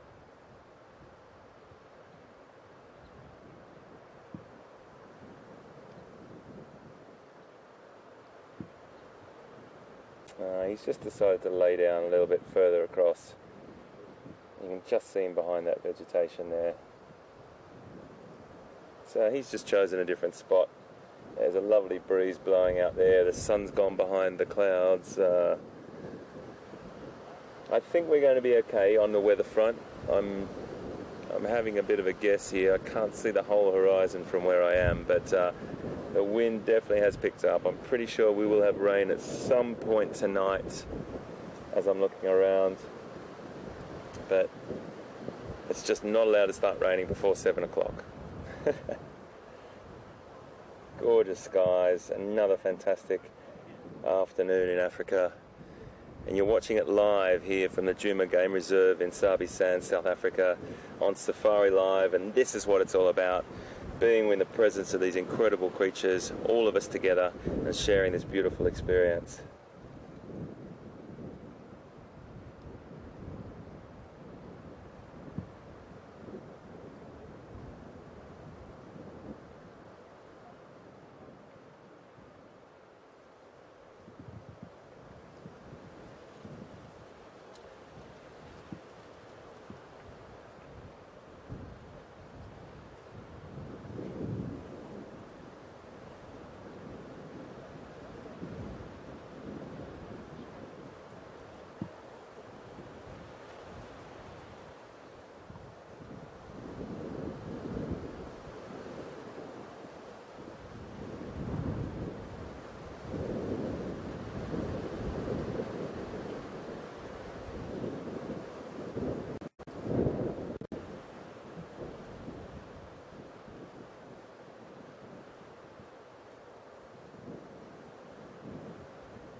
So we had a question from Malexander on Twitter. Hi there, thanks very much for being with us and welcome aboard.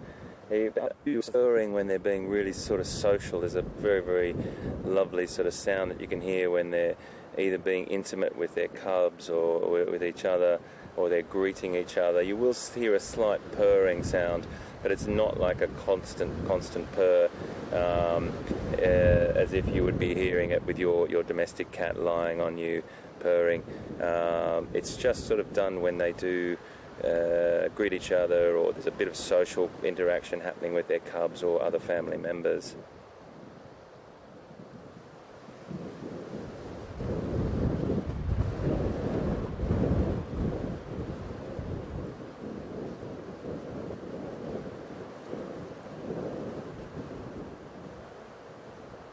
It's really a sound of contentment, you know, and the cubs also do it sometimes when they're sing, which is quite a beautiful thing to hear.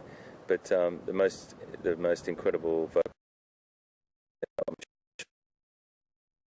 and that vocalization is something that just is really, truly hair-raising when you're close to it, and even when you hear it from a distance. Sometimes we're sitting in camp at night and we're sitting around the fire and we'll hear it around in the distance. we'll hear this beautiful, beautiful roar off in the distance. You know, that was a pretty bad impression from me, but it's sort of that sound. And tell you what, you really do know that you're in Africa when you hear that. There's nothing more beautiful than hearing a lion roar off in the distance when you're sitting around a fire or going to sleep in Africa. It's a beautiful thing.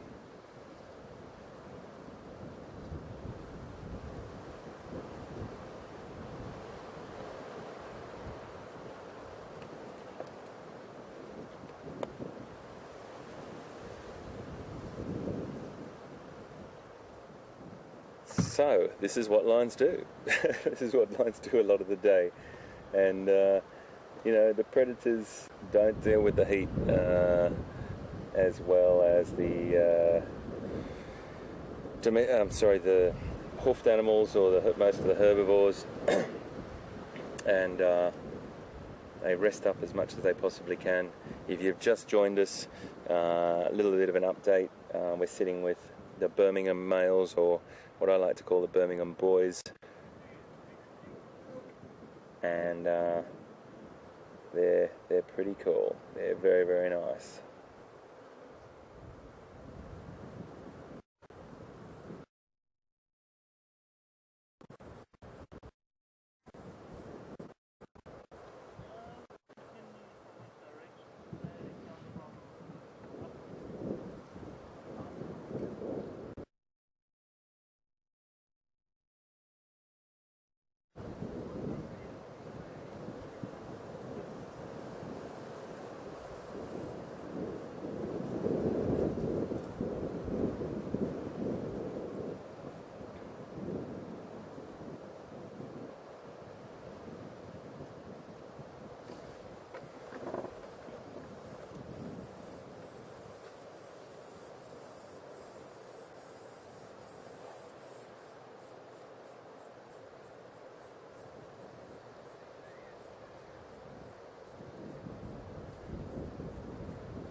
Folks, I'm just going to move down a little bit to give you some better shots and make it much more pleasurable for Brian here. He's got a couple of trees in the way of each individual, and I just want to make it a little bit nicer for him and for us.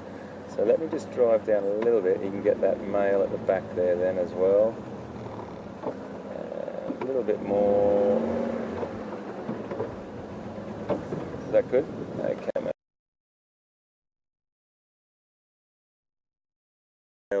With VM a while back, and we couldn't identify who they were, but they were just two individuals the same age, so it was pretty likely that they were the other two out of these six.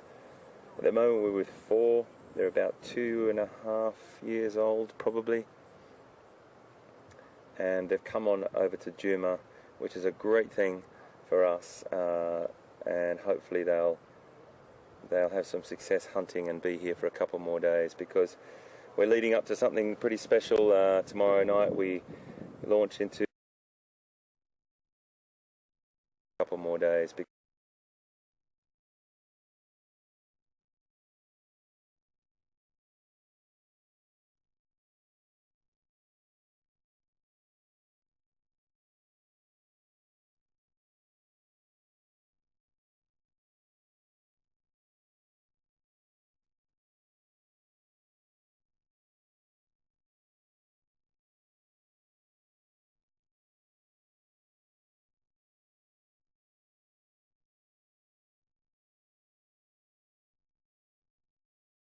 Just for the record, and you've got a great question, and it is definitely a question that a few people sort of ask when we see these coalitions of males, but it's definitely worth sort of clarifying. I'll give you the general consensus of what people think. When you get to a coalition like this, you'll get a male that will probably be more assertive than the others. So what I mean by that is it's not necessarily a dominant male at this point, because it doesn't have anything really to be dominant about. It's not trying to show dominancy over a pride of females. So I like to try and call it assertiveness as opposed to dominancy at this point. As soon as that situation comes when they take over a pride, then you will start to see some very, very different behaviour displayed. There's loads and loads of research done on online that shows sometimes in some prides where there's a coalition, meaning that there's more than one male in the pride, there will be a battle. It is normally more theatrical than it'll still look quite serious, but it would be highly unlikely that the other animal would damage the other animal severely or fatally, that's for sure, because they do sort of work together in a team, but they still can, hurt each other. With those manes protecting their head and shoulders, it's normally more lots and lots of thrashing around and theatrics and carry on. And, as I said, there still can be definitely an injury in there.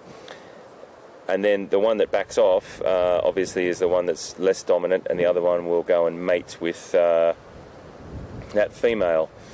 And just a side note, or a little footnote, there can be up to 1,500 matings from a male lion with a female to have a successful pregnancy. So, here comes this beautiful behaviour. Beautiful. Just that little bit of gentle nudging and just a repositioning. But you know what, this sort of thing, that's another animal. I do apologise, I was looking away. That's the 5th member. I do apologise, folks. We've just got 5 lions now. I've been it was out of my field of vision, and that male came in, so he might have been lying just over in a little spot behind there.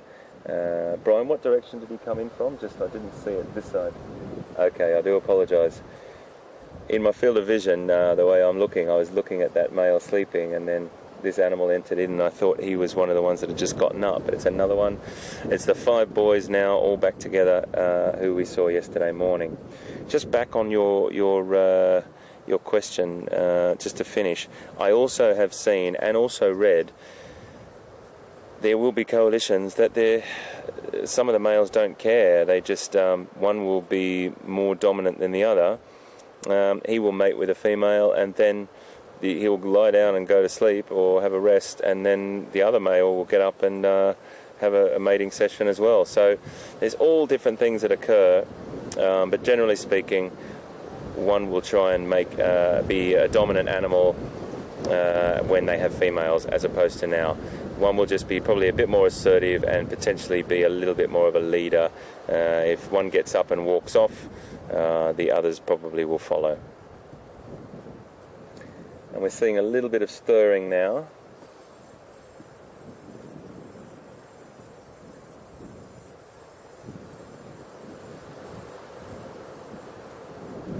So lovely to see that little greeting there, folks.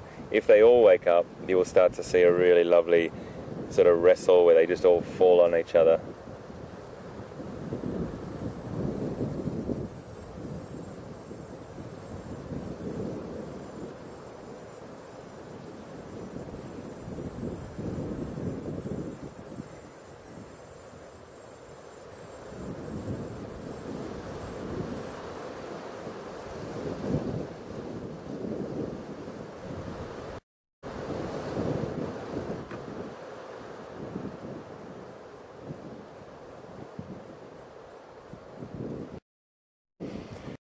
So we're sitting just off a road we call Zoe's Road, and I've driven down here numerous times, hundreds of times actually in the last month, with Via, Brian, with Jason, and also with Pete, which has been fantastic. But this is about probably 200 metres off the road, and you would never see these guys if you were just driving past. So really, really important that we have that network of friends and other guides on the ground helping everyone to have these beautiful encounters.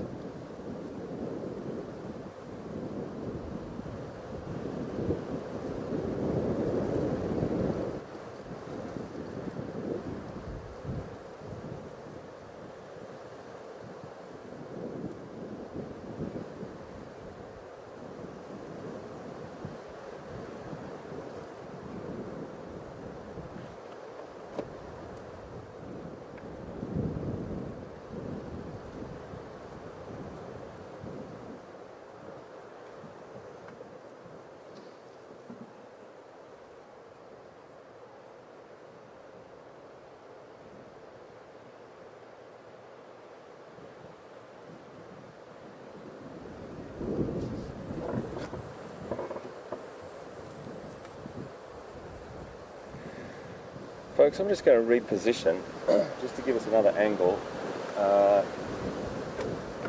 See how we get on.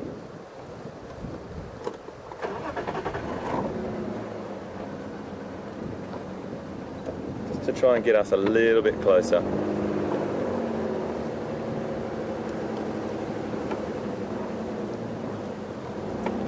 What have I got behind me there, mate?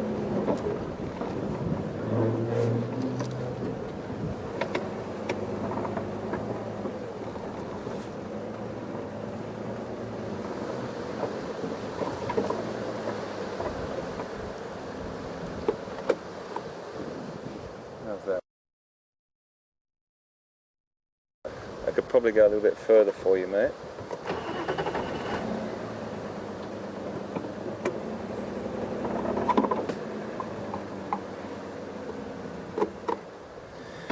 Folks, I'm just going to cross to Pete. I think it's a perfect time. We're just sitting here on the cusp of a bit of emergence from these guys, and Pete's going to go down and see. Pete's going to go and see a fantastic little creature, and maybe the mum as well. I'm going to keep you in suspense there. We'll see you real soon.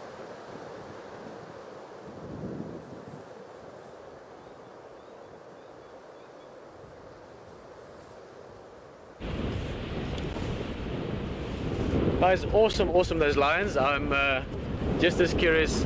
Well, I've been thinking about it the whole time, so I'm really glad you enjoyed it. Great to know another male has joined as well, and very interesting because those males are sort of in those stages where they're going to start pushing the noses into other males' territory. So literally in the next few days or weeks or months, certainly there'll be some interaction with these lions and the other dominant males in the area. So it's an interesting story, not just for seeing them today, but also over the next while. As you know, it's quite windy, as you can hear, as you can see, and we're just up on a high point, not very far actually from where the lions are. Just sort of stop and give you a bit of a view towards the sort of southeast and east, just to give you an idea of what it looks like.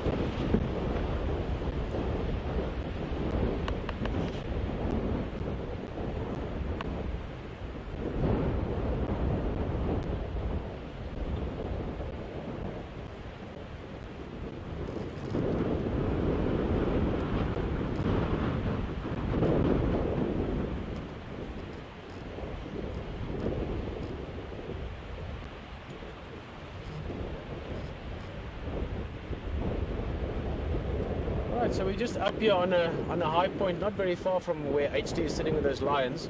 And since they're not too active at the moment, we thought we'll just give you a bit of a view of the general area that's looking almost straight east at the moment. You've got those beautiful big thunderclouds building. Beautiful in two respects, a little bit in a selfish way for Wild Earth at the moment. It doesn't look like it's going to rain on us today. So it's a good sign for us in terms of the weather. And just a general view of the sort of surrounding horizon, if you want. We are heading towards the hyena den, so we're going to look there as well. And if those cats move, if those lions do anything other than sleep, you'll be back in the vehicle with HT in a flash.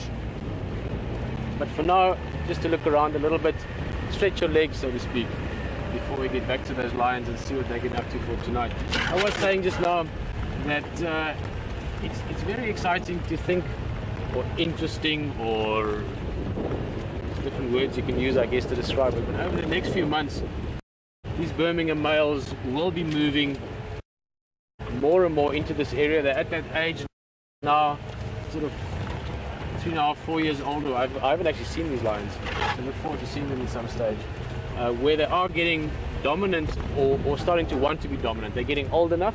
They're 5 males, so that really is a strong coalition. And they're sort of starting to push a little bit. The Matimba males within Djuma pride, the different males in the area. So at some stage or another, there's likely to be some confrontation. The Sabi Sands over the last 6-7 years have had some incredible dramas, for lack of a better word, with male coalitions. The Mapocho males 5-6 years ago, I can never say that name, the Majingilanis, and now these guys. It's not all that often that you have coalitions of males, 4 or more lions. So 4, 5, 6 males, it's a very strong coalition and can have massive impact and massive implication on the the local lion population, both females and other males. So that'll certainly be a story to watch, not only for today, but over the next month or two. Maybe over the next few days, who knows? At some stage that confrontation could happen. But from the lions to the lion's eternal enemy, as brilliantly dubbed many years ago in one of the most amazing documentaries of big wildlife, hyenas. Although I don't see one at the moment. Let's go have a look.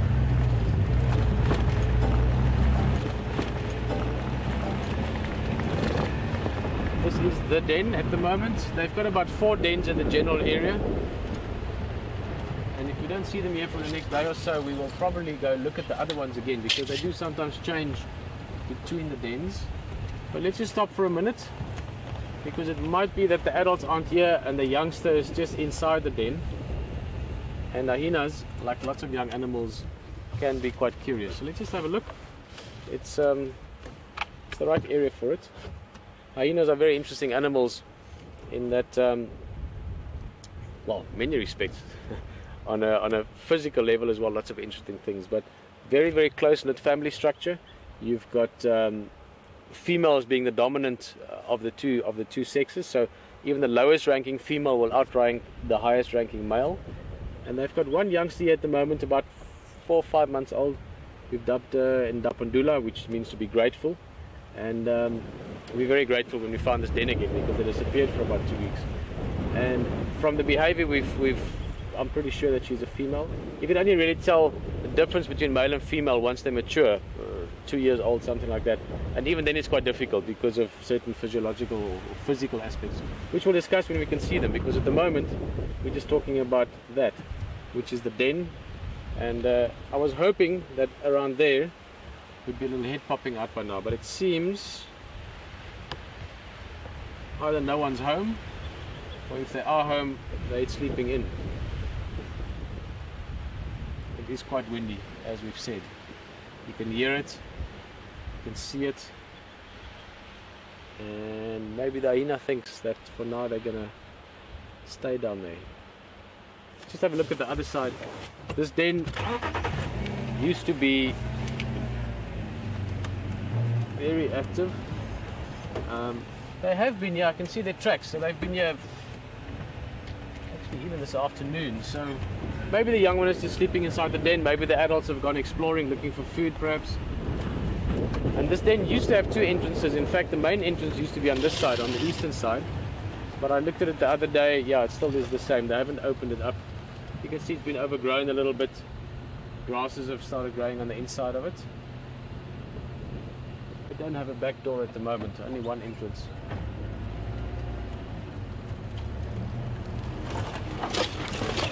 Oh, sorry.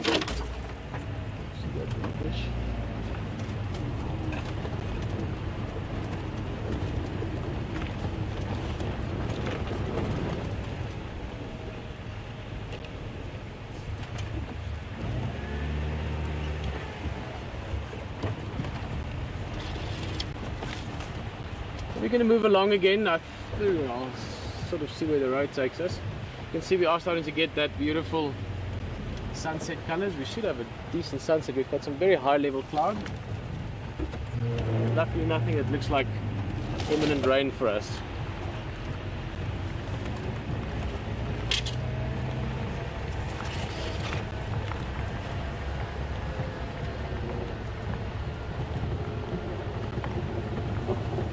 Hold on a little bit, we're going through a little dip here.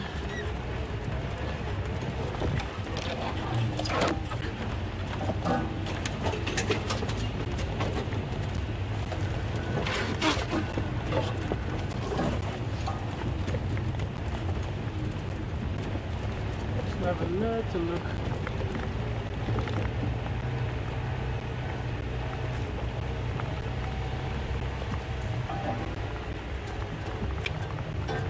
Found this place yesterday or the day before, just down here where there's a bit of water. So I just want to have a quick look. Hyenas love water. I mean, it's hot like it's been today. They will often go and lie down in the water with their bellies or sides, whatever, but typically on their bellies, and that cools them down a little bit. So let's just see if perhaps they're doing that at the moment. just this little seep line. Doesn't look like it when you look at it from this angle, but in the bush there's often places that will have water. You just know where to look.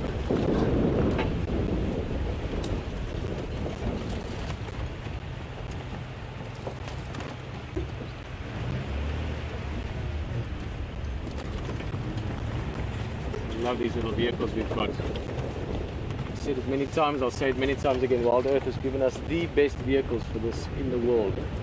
Literally. Oh wow, it's dried up. Looks like, let's just have a look. There's a very deep dip in front. Here to the left, 2 days ago there was still water. You can see it's very muddy still.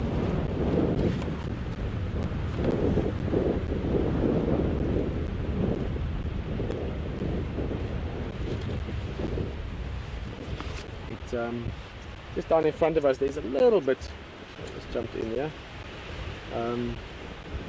Basically there's a few ridges of rock underneath here, and because the donga is sort of eroded and open, you get these little puddles damming up. But for the moment just mud and a little bit of water down there, but just enough for birds to drink from, really. Alright Liam, I'm just going to swing back on the left if you just check for me there. Keep coming? Yes.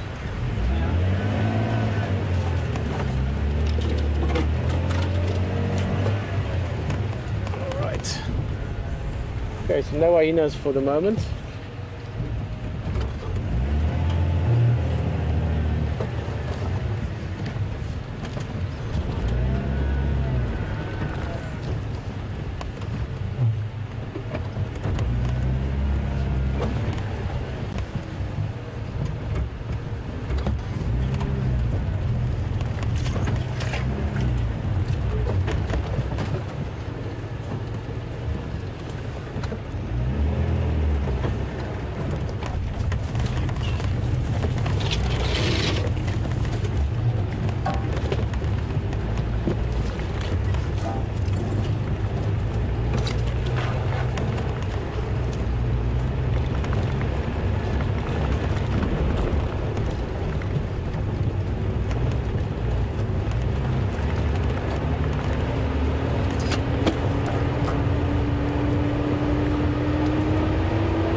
Well, left hyena den, no hyenas there at the moment. I just saw a couple of,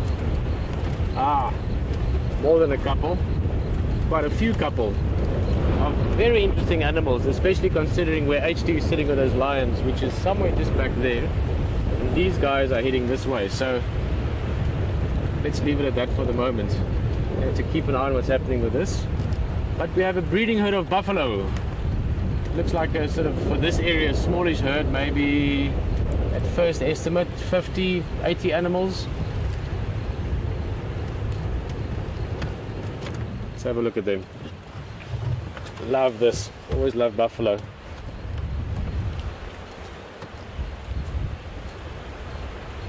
You can call them the cattle of Africa or the cattle of the savannah.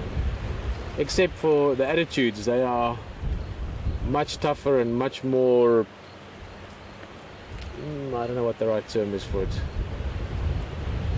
Don't mess with a buffalo lightly, put it that way. Very, very tough animals. And the only thing that preys on buffalo are lions. of which we have 5 at the moment, not so far from here. 4 or 5, I think it was 5 message I got.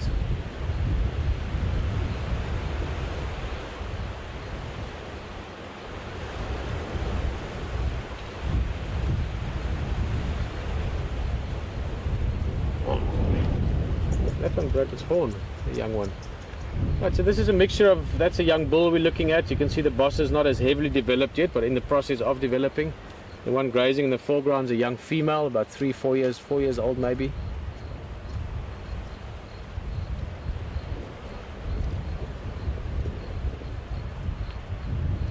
Now, not to preempt anything too much, but this kind of weather, this windy conditions, which we don't get a lot in the low veld, funny enough. The low veld, the area that we're in, typically gets a lot of heat like we did today, but the wind is not something that's that common.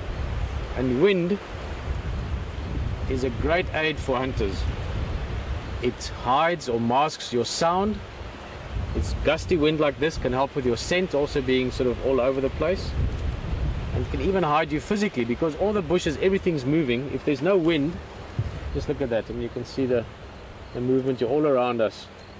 That's one of the taller trees, but all the bush, the lower brush, the grass, everything is moving. So you all know what it's like. Peripheral vision, what you see out of the edges of your eyes, that picks up movement first, and it's a very, very important key aspect of prey species, like for instance buffalo, to be able to pick up movement, because that is how they would pick up lions or something coming in. So the 3 things most important to them: hearing is masked by the wind, so in the benefit of the predator. Eyesight, again, benefit of the predator, because all this movement, there's lots of things moving around them, and even smell is a benefit for the predator. So this kind of conditions, more than a couple of big male lions that way, little herd of buffalo this way. You never know what could happen tonight.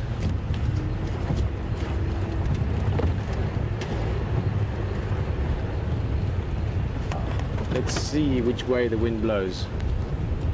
Now that's interesting. These guys are settling down. You can see there, so my head's in the way, but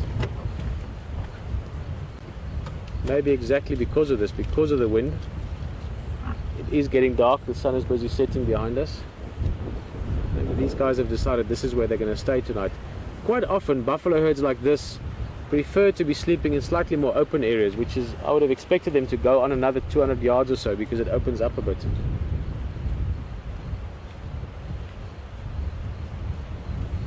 The only thing now would be whether those lions are at all aware of this. I don't know exactly where HT is. I just got it from the rangers earlier on the radio, but he should be about not more than 400, 500, 600 yards at the most from here. I know that they are still lying flat at the moment, so they don't know of these buffalo, or at least don't have any plans yet.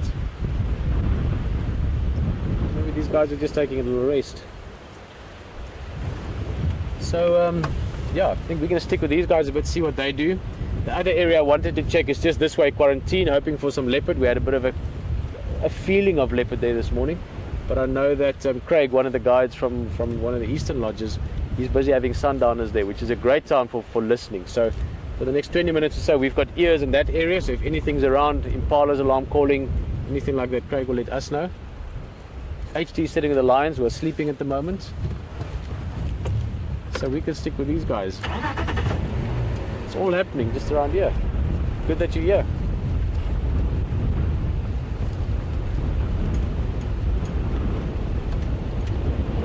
Still a little bit of grazing going on, and I'm thinking that they'll probably go up towards that open area that we just came through. It's just a better place for them to sleep, and unbeknownst to them, it is also about halfway closer to the lions again. So this could become interesting.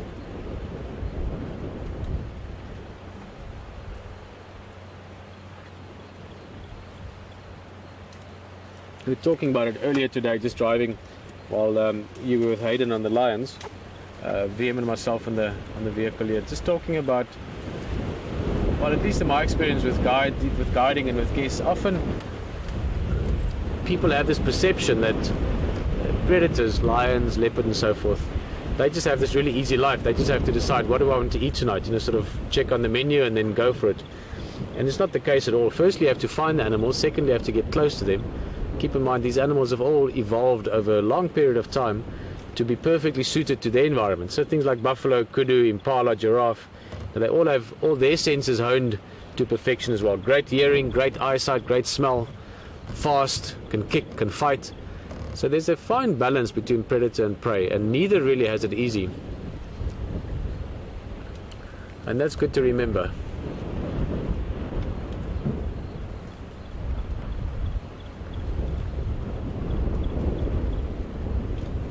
It's good to remember that it is not just simple and easy. Oh, here's a game vehicle joining us. Didn't see them there. It's good to remember that the predators have to play their role in hunting, and the prey will play their role in avoiding the predators, but if need be, fighting them as well. And I've seen on many occasions buffalo holding their own easily against lions.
Just see the whole time, just look at all the movement around them, the leaves and the twigs and the branches all moving the whole time, and that will often leave herd animals like this, or well, herbivores in general, but leave them a little bit, not nervous, nervous is the wrong word, I don't think animals really get nervous, but it'll leave them a little bit unsettled. They know that this is potentially weather that things can sort of go wrong quite quickly, kind of thing. So you do find that they sort of move around, settle down, move around, never really quite as relaxed as you would have found on a windless evening at this time.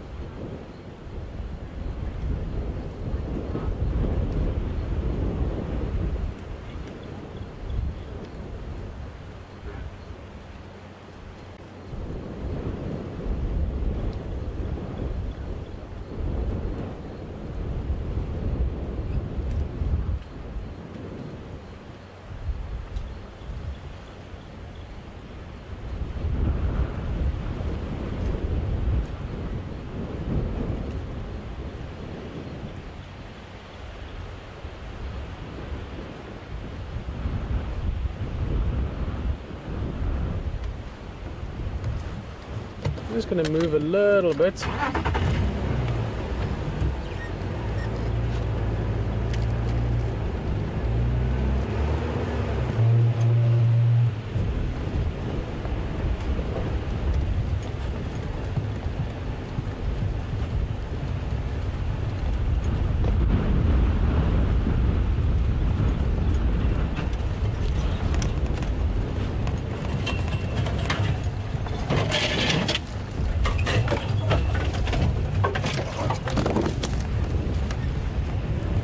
Well, as we were saying a little bit earlier, it's important to realize or to remember or to consider that predator and prey have got a very fine balance in the relationship. And so often you can just think that lions just walk around and sort of pick what they want to eat, and that's really not the case. These buffalo, at the same time, obviously have all the things to avoid predators if they can. Here's the herd. A little bit of that last bit of grey sky in the background. Good eyesight, good hearing, great smell. Can run away. But not only to avoid predators, they also have the ability to fight back. And I've seen on many occasions, in fact, if I think back to all the attempted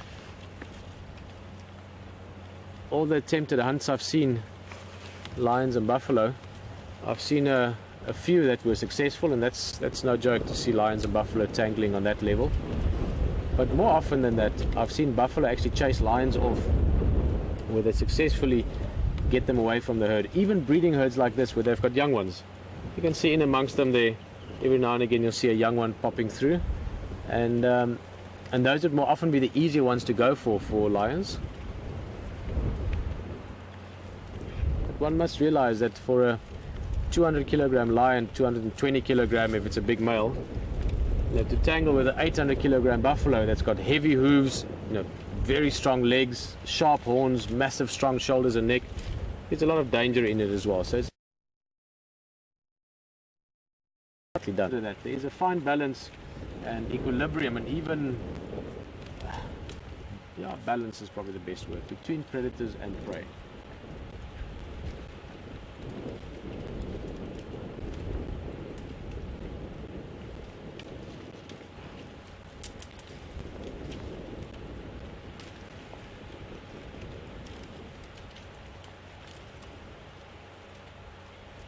That's a great question, Heather.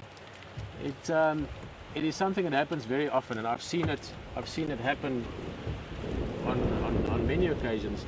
And Heather was just asking, will the adults protect the youngsters? Let me just go a little bit. Actually, this is not bad since we are looking at a youngster. This one is about a year old. This is a calf from last year. And Heather, yes, they will, within what's possible, obviously. Now, let's look at it from the buffalo point of view first. Yes, the youngsters and even injured ones and so on, they will try and keep in the middle of the herd. Sorry, it's very windy. And have the adults around the perimeter of the herd, and typically the big bulls around the edge of the herd. I've seen, I must tell you some stories sometime, maybe around the fire, about buffalo hunts. But it is amazing how the buffalo work together as a team, as a unit, to protect those that they can. The buffalo haven't started calving yet. They will start very, very soon.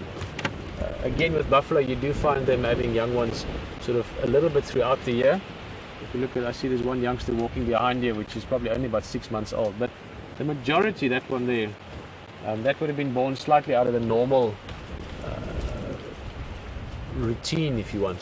Most of the buffalo calves will be born starting about now, but here towards end of December, January, you'll see a lot of young buffalo, and that time then they do get preyed on quite heavily by lions. But to get back to your question, Heather, so yes, the adults will get those youngsters into the middle of the group. The big mature, especially bulls, will try and chase the lions off when they can. So that's from the buffalo point of view. From the lion's point of view, you find prides that hunt buffalo. It's a bit of a speciality. In other words, it's not just any lion that wakes up one morning and decides, oh, I'm going to hunt a buffalo today. I know of lion prides that almost never hunt buffalo, even if there are buffalo around. And then you get prides that hunt almost exclusively buffalo.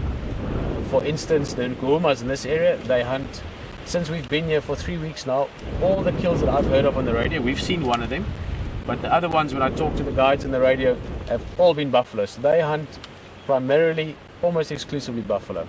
So they also have a few tricks up their sleeve. So if the buffalo get their youngsters into the middle of the herd, you've got 2 or 3 or 4 or 5 lions. Normally you've got at least 3 or 4 lions to hunt mature buffalo. They will harass the buffalo from different parts. So they will run in on the one side, and then from the other side the other one will come running in, and one will be upwind and one will be waiting downwind, and they will just generally create this sort of confusion, chaos, havoc. Use any of those words that describe what goes on when you've got 80 buffalo like this, or 200, 300, 400 buffalo like some of the herds I've seen here, and 5, 6 lions all trying to create confusion and chaos. It is confusion and chaos at a very spectacular level, and in that they can find opportunity to get hold of a young one.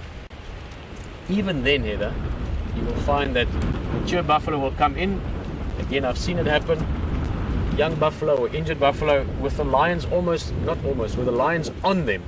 You will get big buffalo coming running in there, charging the lions, chasing them off, and getting those ones free again. So it can happen, has happened, it will happen again. But then again, the lions will keep trying. They'll avoid that injury, so they'll avoid confrontation with a big buffalo. But then if they've got one buffalo or two buffalo that they've already injured to an extent, they will just keep doing that, keep creating chaos, keep creating unbalance, if you want, within the herd. They'll try and break the lines, and in that process get to it again. So it's a very intricate dance, if you want, between the buffalo and the lion. Very intricate and very, very dangerous, and very spectacular as well. It's truly a spectacle to see when those two giants of Africa clash.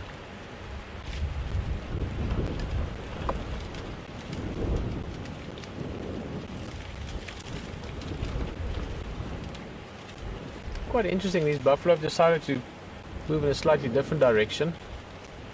No specific reason why, not that I can think of.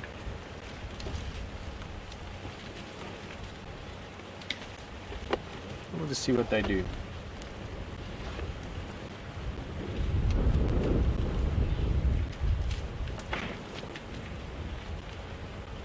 This is one of the older cows in the herd, the one looking at us. And she would certainly be one of the buffalo in this herd with experience. You find a few of them that act as pathfinders, or ones that sort of lead them to water, lead them to grazing areas. And she could possibly be one of those.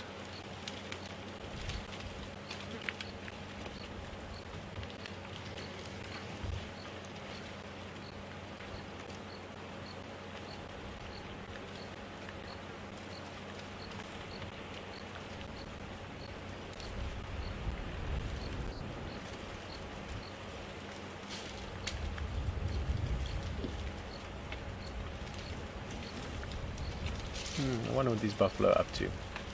It's twice now already that they look like they're going to settle down, and then they get up and move a little bit again. So I guess we don't know what they're up to. We'll just watch. We'll see what they're up to.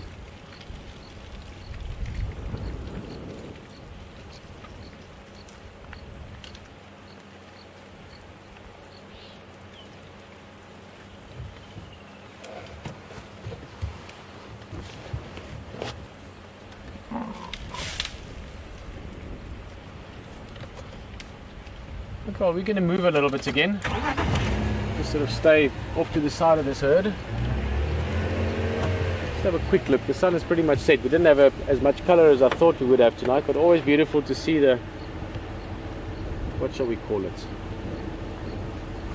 The early pastels of evening arriving. Or the watercolors of the day that's gone behind. Something like that. Always nice to see. Let's follow these buff.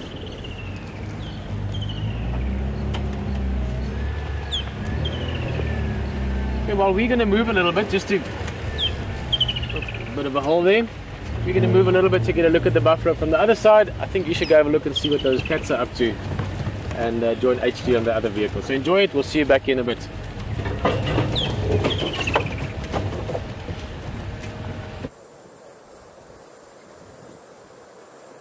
Well, we're still here, and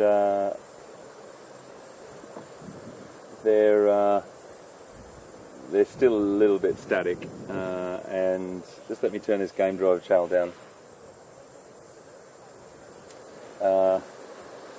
They're starting to stir.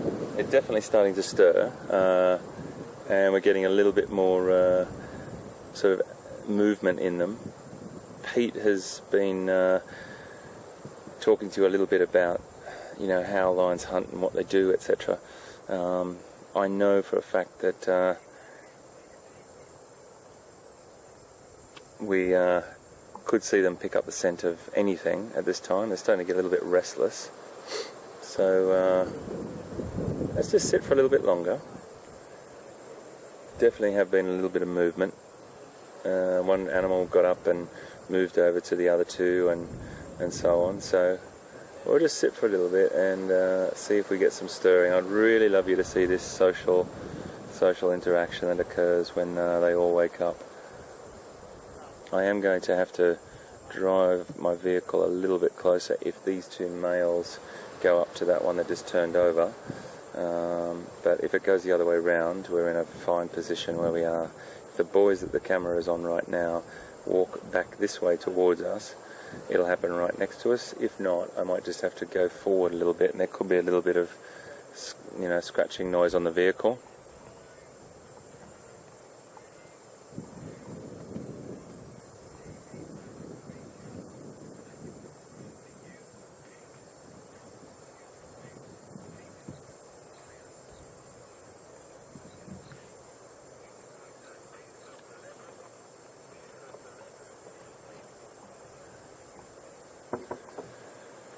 So the situation what we have here is we've got the 5 males still flat, but there has been a little bit of movement. They've gotten up and moved around a little bit.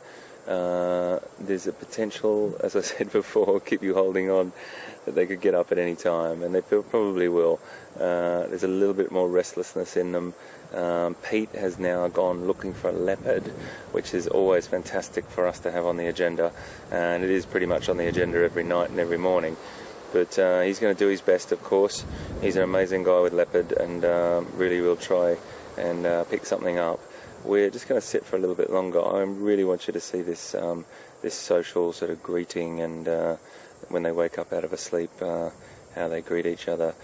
They're getting much more restless now, and there's a little bit of sort of social interaction with them, particularly even though it might not look like it at the moment. They have been sort of rolling around on each other a little bit. Now when it does all kick off, there's a beautiful sort of 5 boys. They just all sort of pile into each other and give each other a bit of a sort of hi, how you going, and then they'll probably walk off into the dusk light. Now if that does occur, depending on which way they walk, will depend on whether we follow them for a little bit. If they walk on directly in front of us, the vegetation is so thick I wouldn't even attempt to go through there. We would lose them in 50 metres, 150 feet. So, but if they walk behind us, then the ground is a lot more open, and we could probably pick them up on a road or something like that.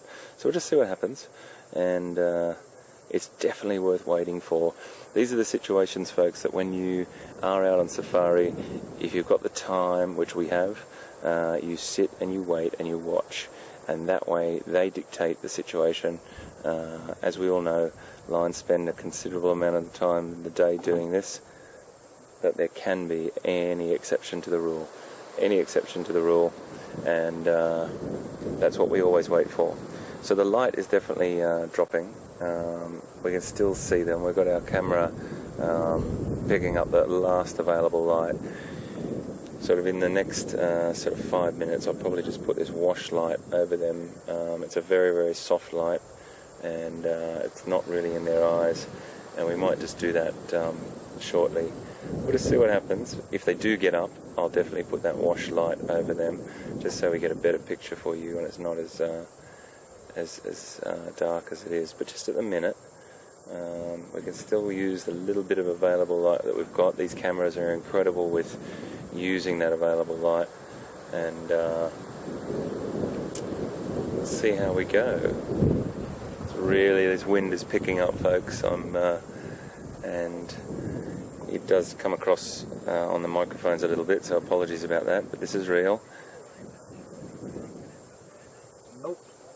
No, we can't brighten it, so I think what I might do is just put this white wash light over here and see if we can get a better picture for you folks. So just bear with me. A little bit of creaking.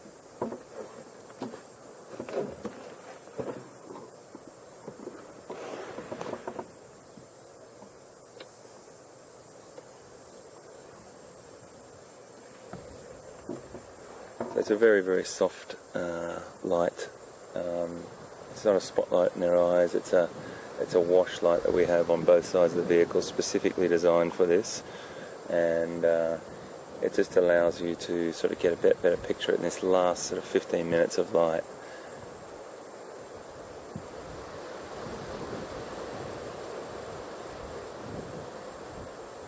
Now we might get these boys coming over to the others. if we just stay where we are, we have to play our cards right here. It's always tricky, we don't know who's going to stand up first and walk over to who.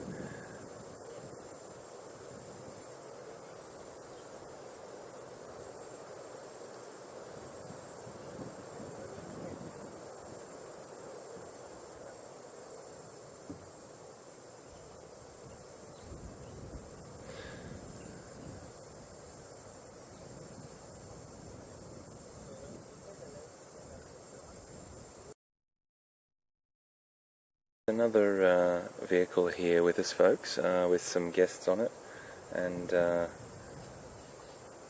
they're just... Okay, I'm just going to move forward, guys.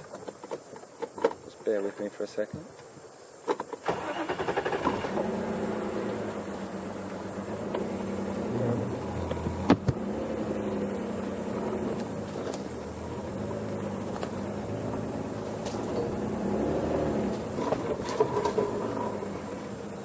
Have a look over on the right here, Brian. There you go, you've got these two here. I'll just move in a little bit closer. We're really stuck here on space, folks, so just apologies about this. I just want you to see this.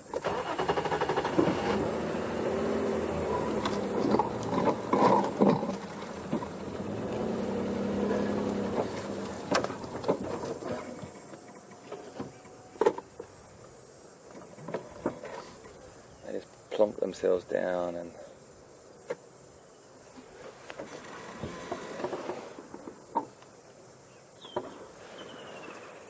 it's a little bit tricky for us here. They're all just we'll just stay right where we are and see if we can potentially see this happening.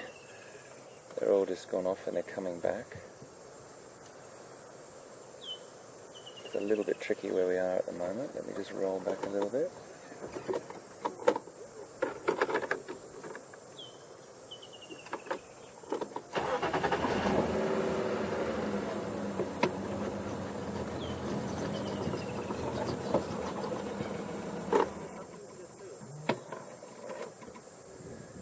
What I'm just trying to position you for at the moment is just to see these boys just greet each other. They did a little bit of it, but not as much as we've seen before, and they should all come back and hopefully do a little bit of a grooming session, because one individual's left here. Unless he gets up and just walks off, which he possibly may do, and if the other boys have gone. It's not always that grooming session, but most of the time they do something. Always do that yawning and then a little bit of grooming.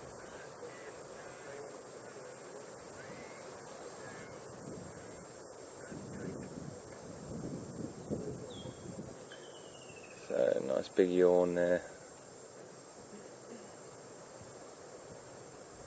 He's about sort of 5 to 10 metres away from us.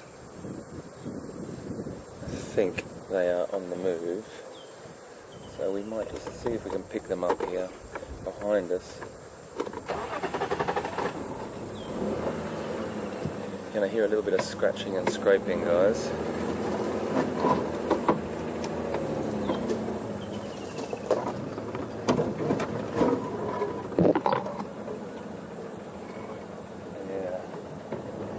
The other side.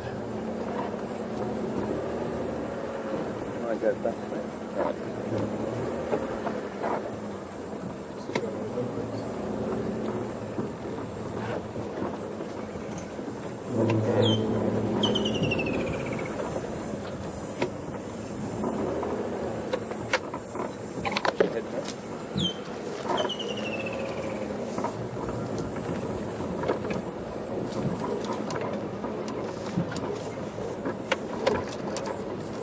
Watch this hole, bro.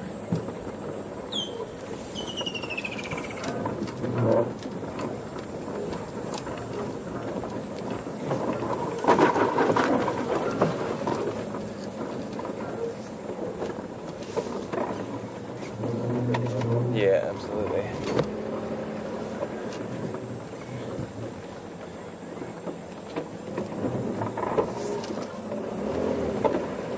Okay, Brian, I'm going to have to go over that. Yeah, hold on tight, mate.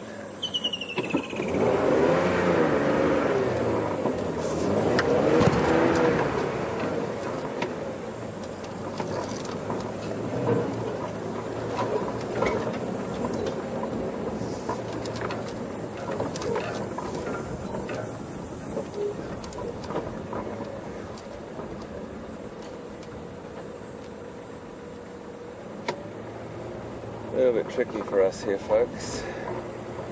A little bit tricky for us, folks, to get in there.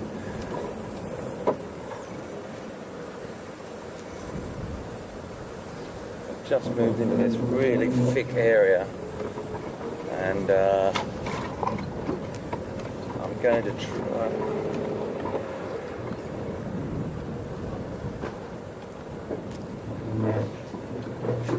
So folks, what I've had to do is really just make a maneuver here to try and potentially see where they are.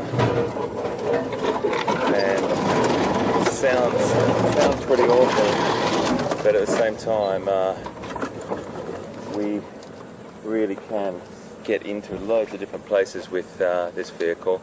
I can see one of them just up here ahead, and I'm just going to try and get a little bit closer for you.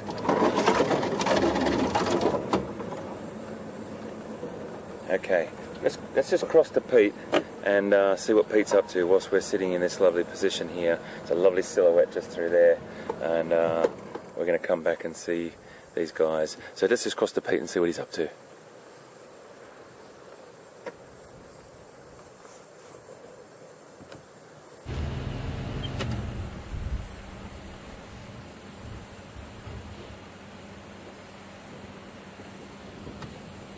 Well, from the big predators to the smaller predators, but I know one that people often are very aware of when they're in the bush.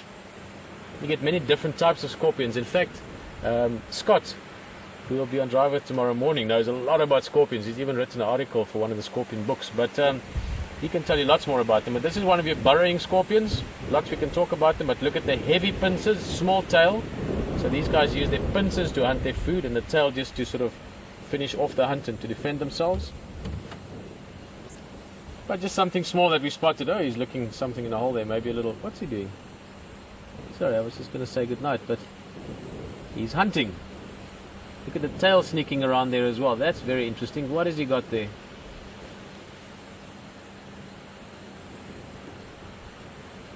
Let's see if he pulls something out. Let's just have a quick look. No, nothing. No, I thought maybe he's going to come out with a spider or something. So from the scorpion, we're just going to say goodnight from myself, Peter Pretorius, and from VM behind the camera. It's been a lovely afternoon. Great to have big cats in the area. I'm hoping those lions will stick around. Maybe even something happens at night, who knows, and we can follow up tomorrow morning. So looking forward to tomorrow. It's going to be a lovely day, and as always, thank you for being with Wild Earth, and thank you for being in Africa. It's a special place called close to all of our hearts. That's it. Enjoy it on the vehicle with the cats, and HG will say goodnight to you. Bye bye.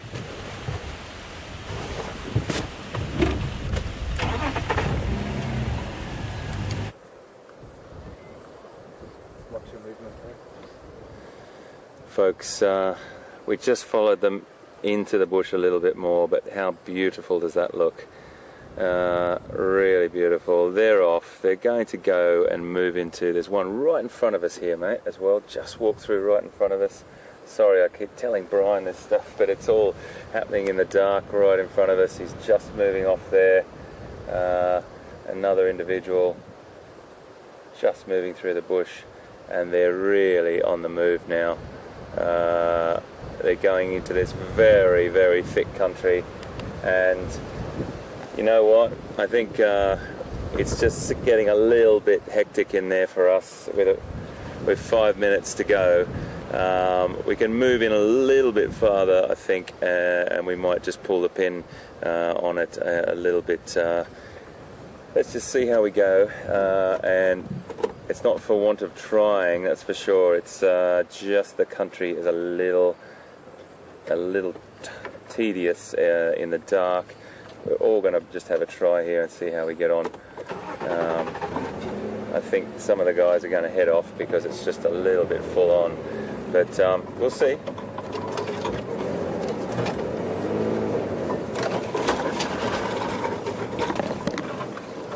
Okay,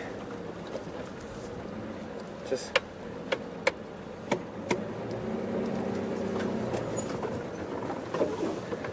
okay, so let me just get ourselves into position to see if I can get one last sort of shot of these guys, and if not, we'll be totally happy with what we've got.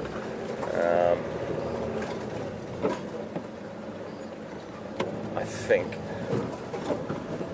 you know what, folks, I think you make these executive decisions sometimes, and we just say to ourselves, that was good, that was good enough. I think I don't really want to tempt fate. I don't really want to go in there with and get a puncture now for us with like a couple of seconds or minutes to go. I'd rather say goodbye to you nicely. We know that they've gone off into that beautiful bush to potentially hunt, but that happens a lot. A lot of the time you're with the line and then they walk off. We're very, very lucky when we do see a line kill or a successful hunt close to the road or that we have access to. We'll definitely keep our eyes on those guys, and that's the most important thing to know, is that we know that they're on Djuma, we know that they're here, we know their location, we know where we left them last night. We'll try and pick up the tracks of them coming across one of these roads in the morning, and who knows, they might make a kill tonight. These sort of weather conditions do favour predators because a lot of the animals, particularly the herbivores, they struggle in this to hear lines and smell, and there's lots of swirling scent going around, so it's very, very, very difficult for a lot of the herbivores to hear, see, or smell what's going on. So it can work to some of the predators' favour, and they've definitely got a great advantage with their sense of sight at night. As we know, cats can do really great things in the dark with their sense of vision. So, fingers crossed, we might see them tomorrow. I'm hoping. I'm just trying to sort of, we like to put out all the energy we can, and look what I've got here, folks.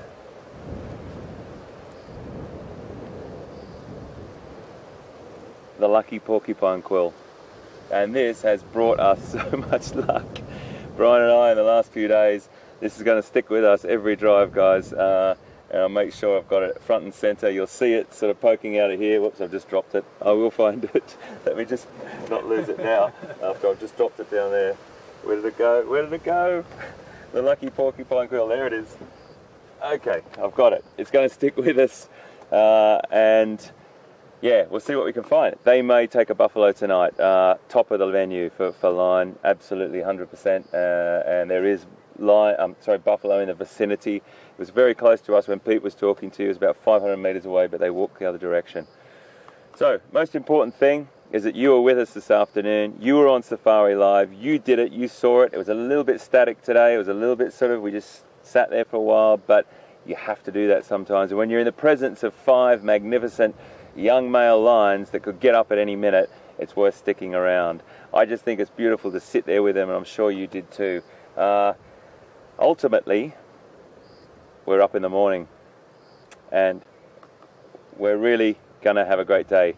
Take care, guys. See you tomorrow. Thanks from all of us.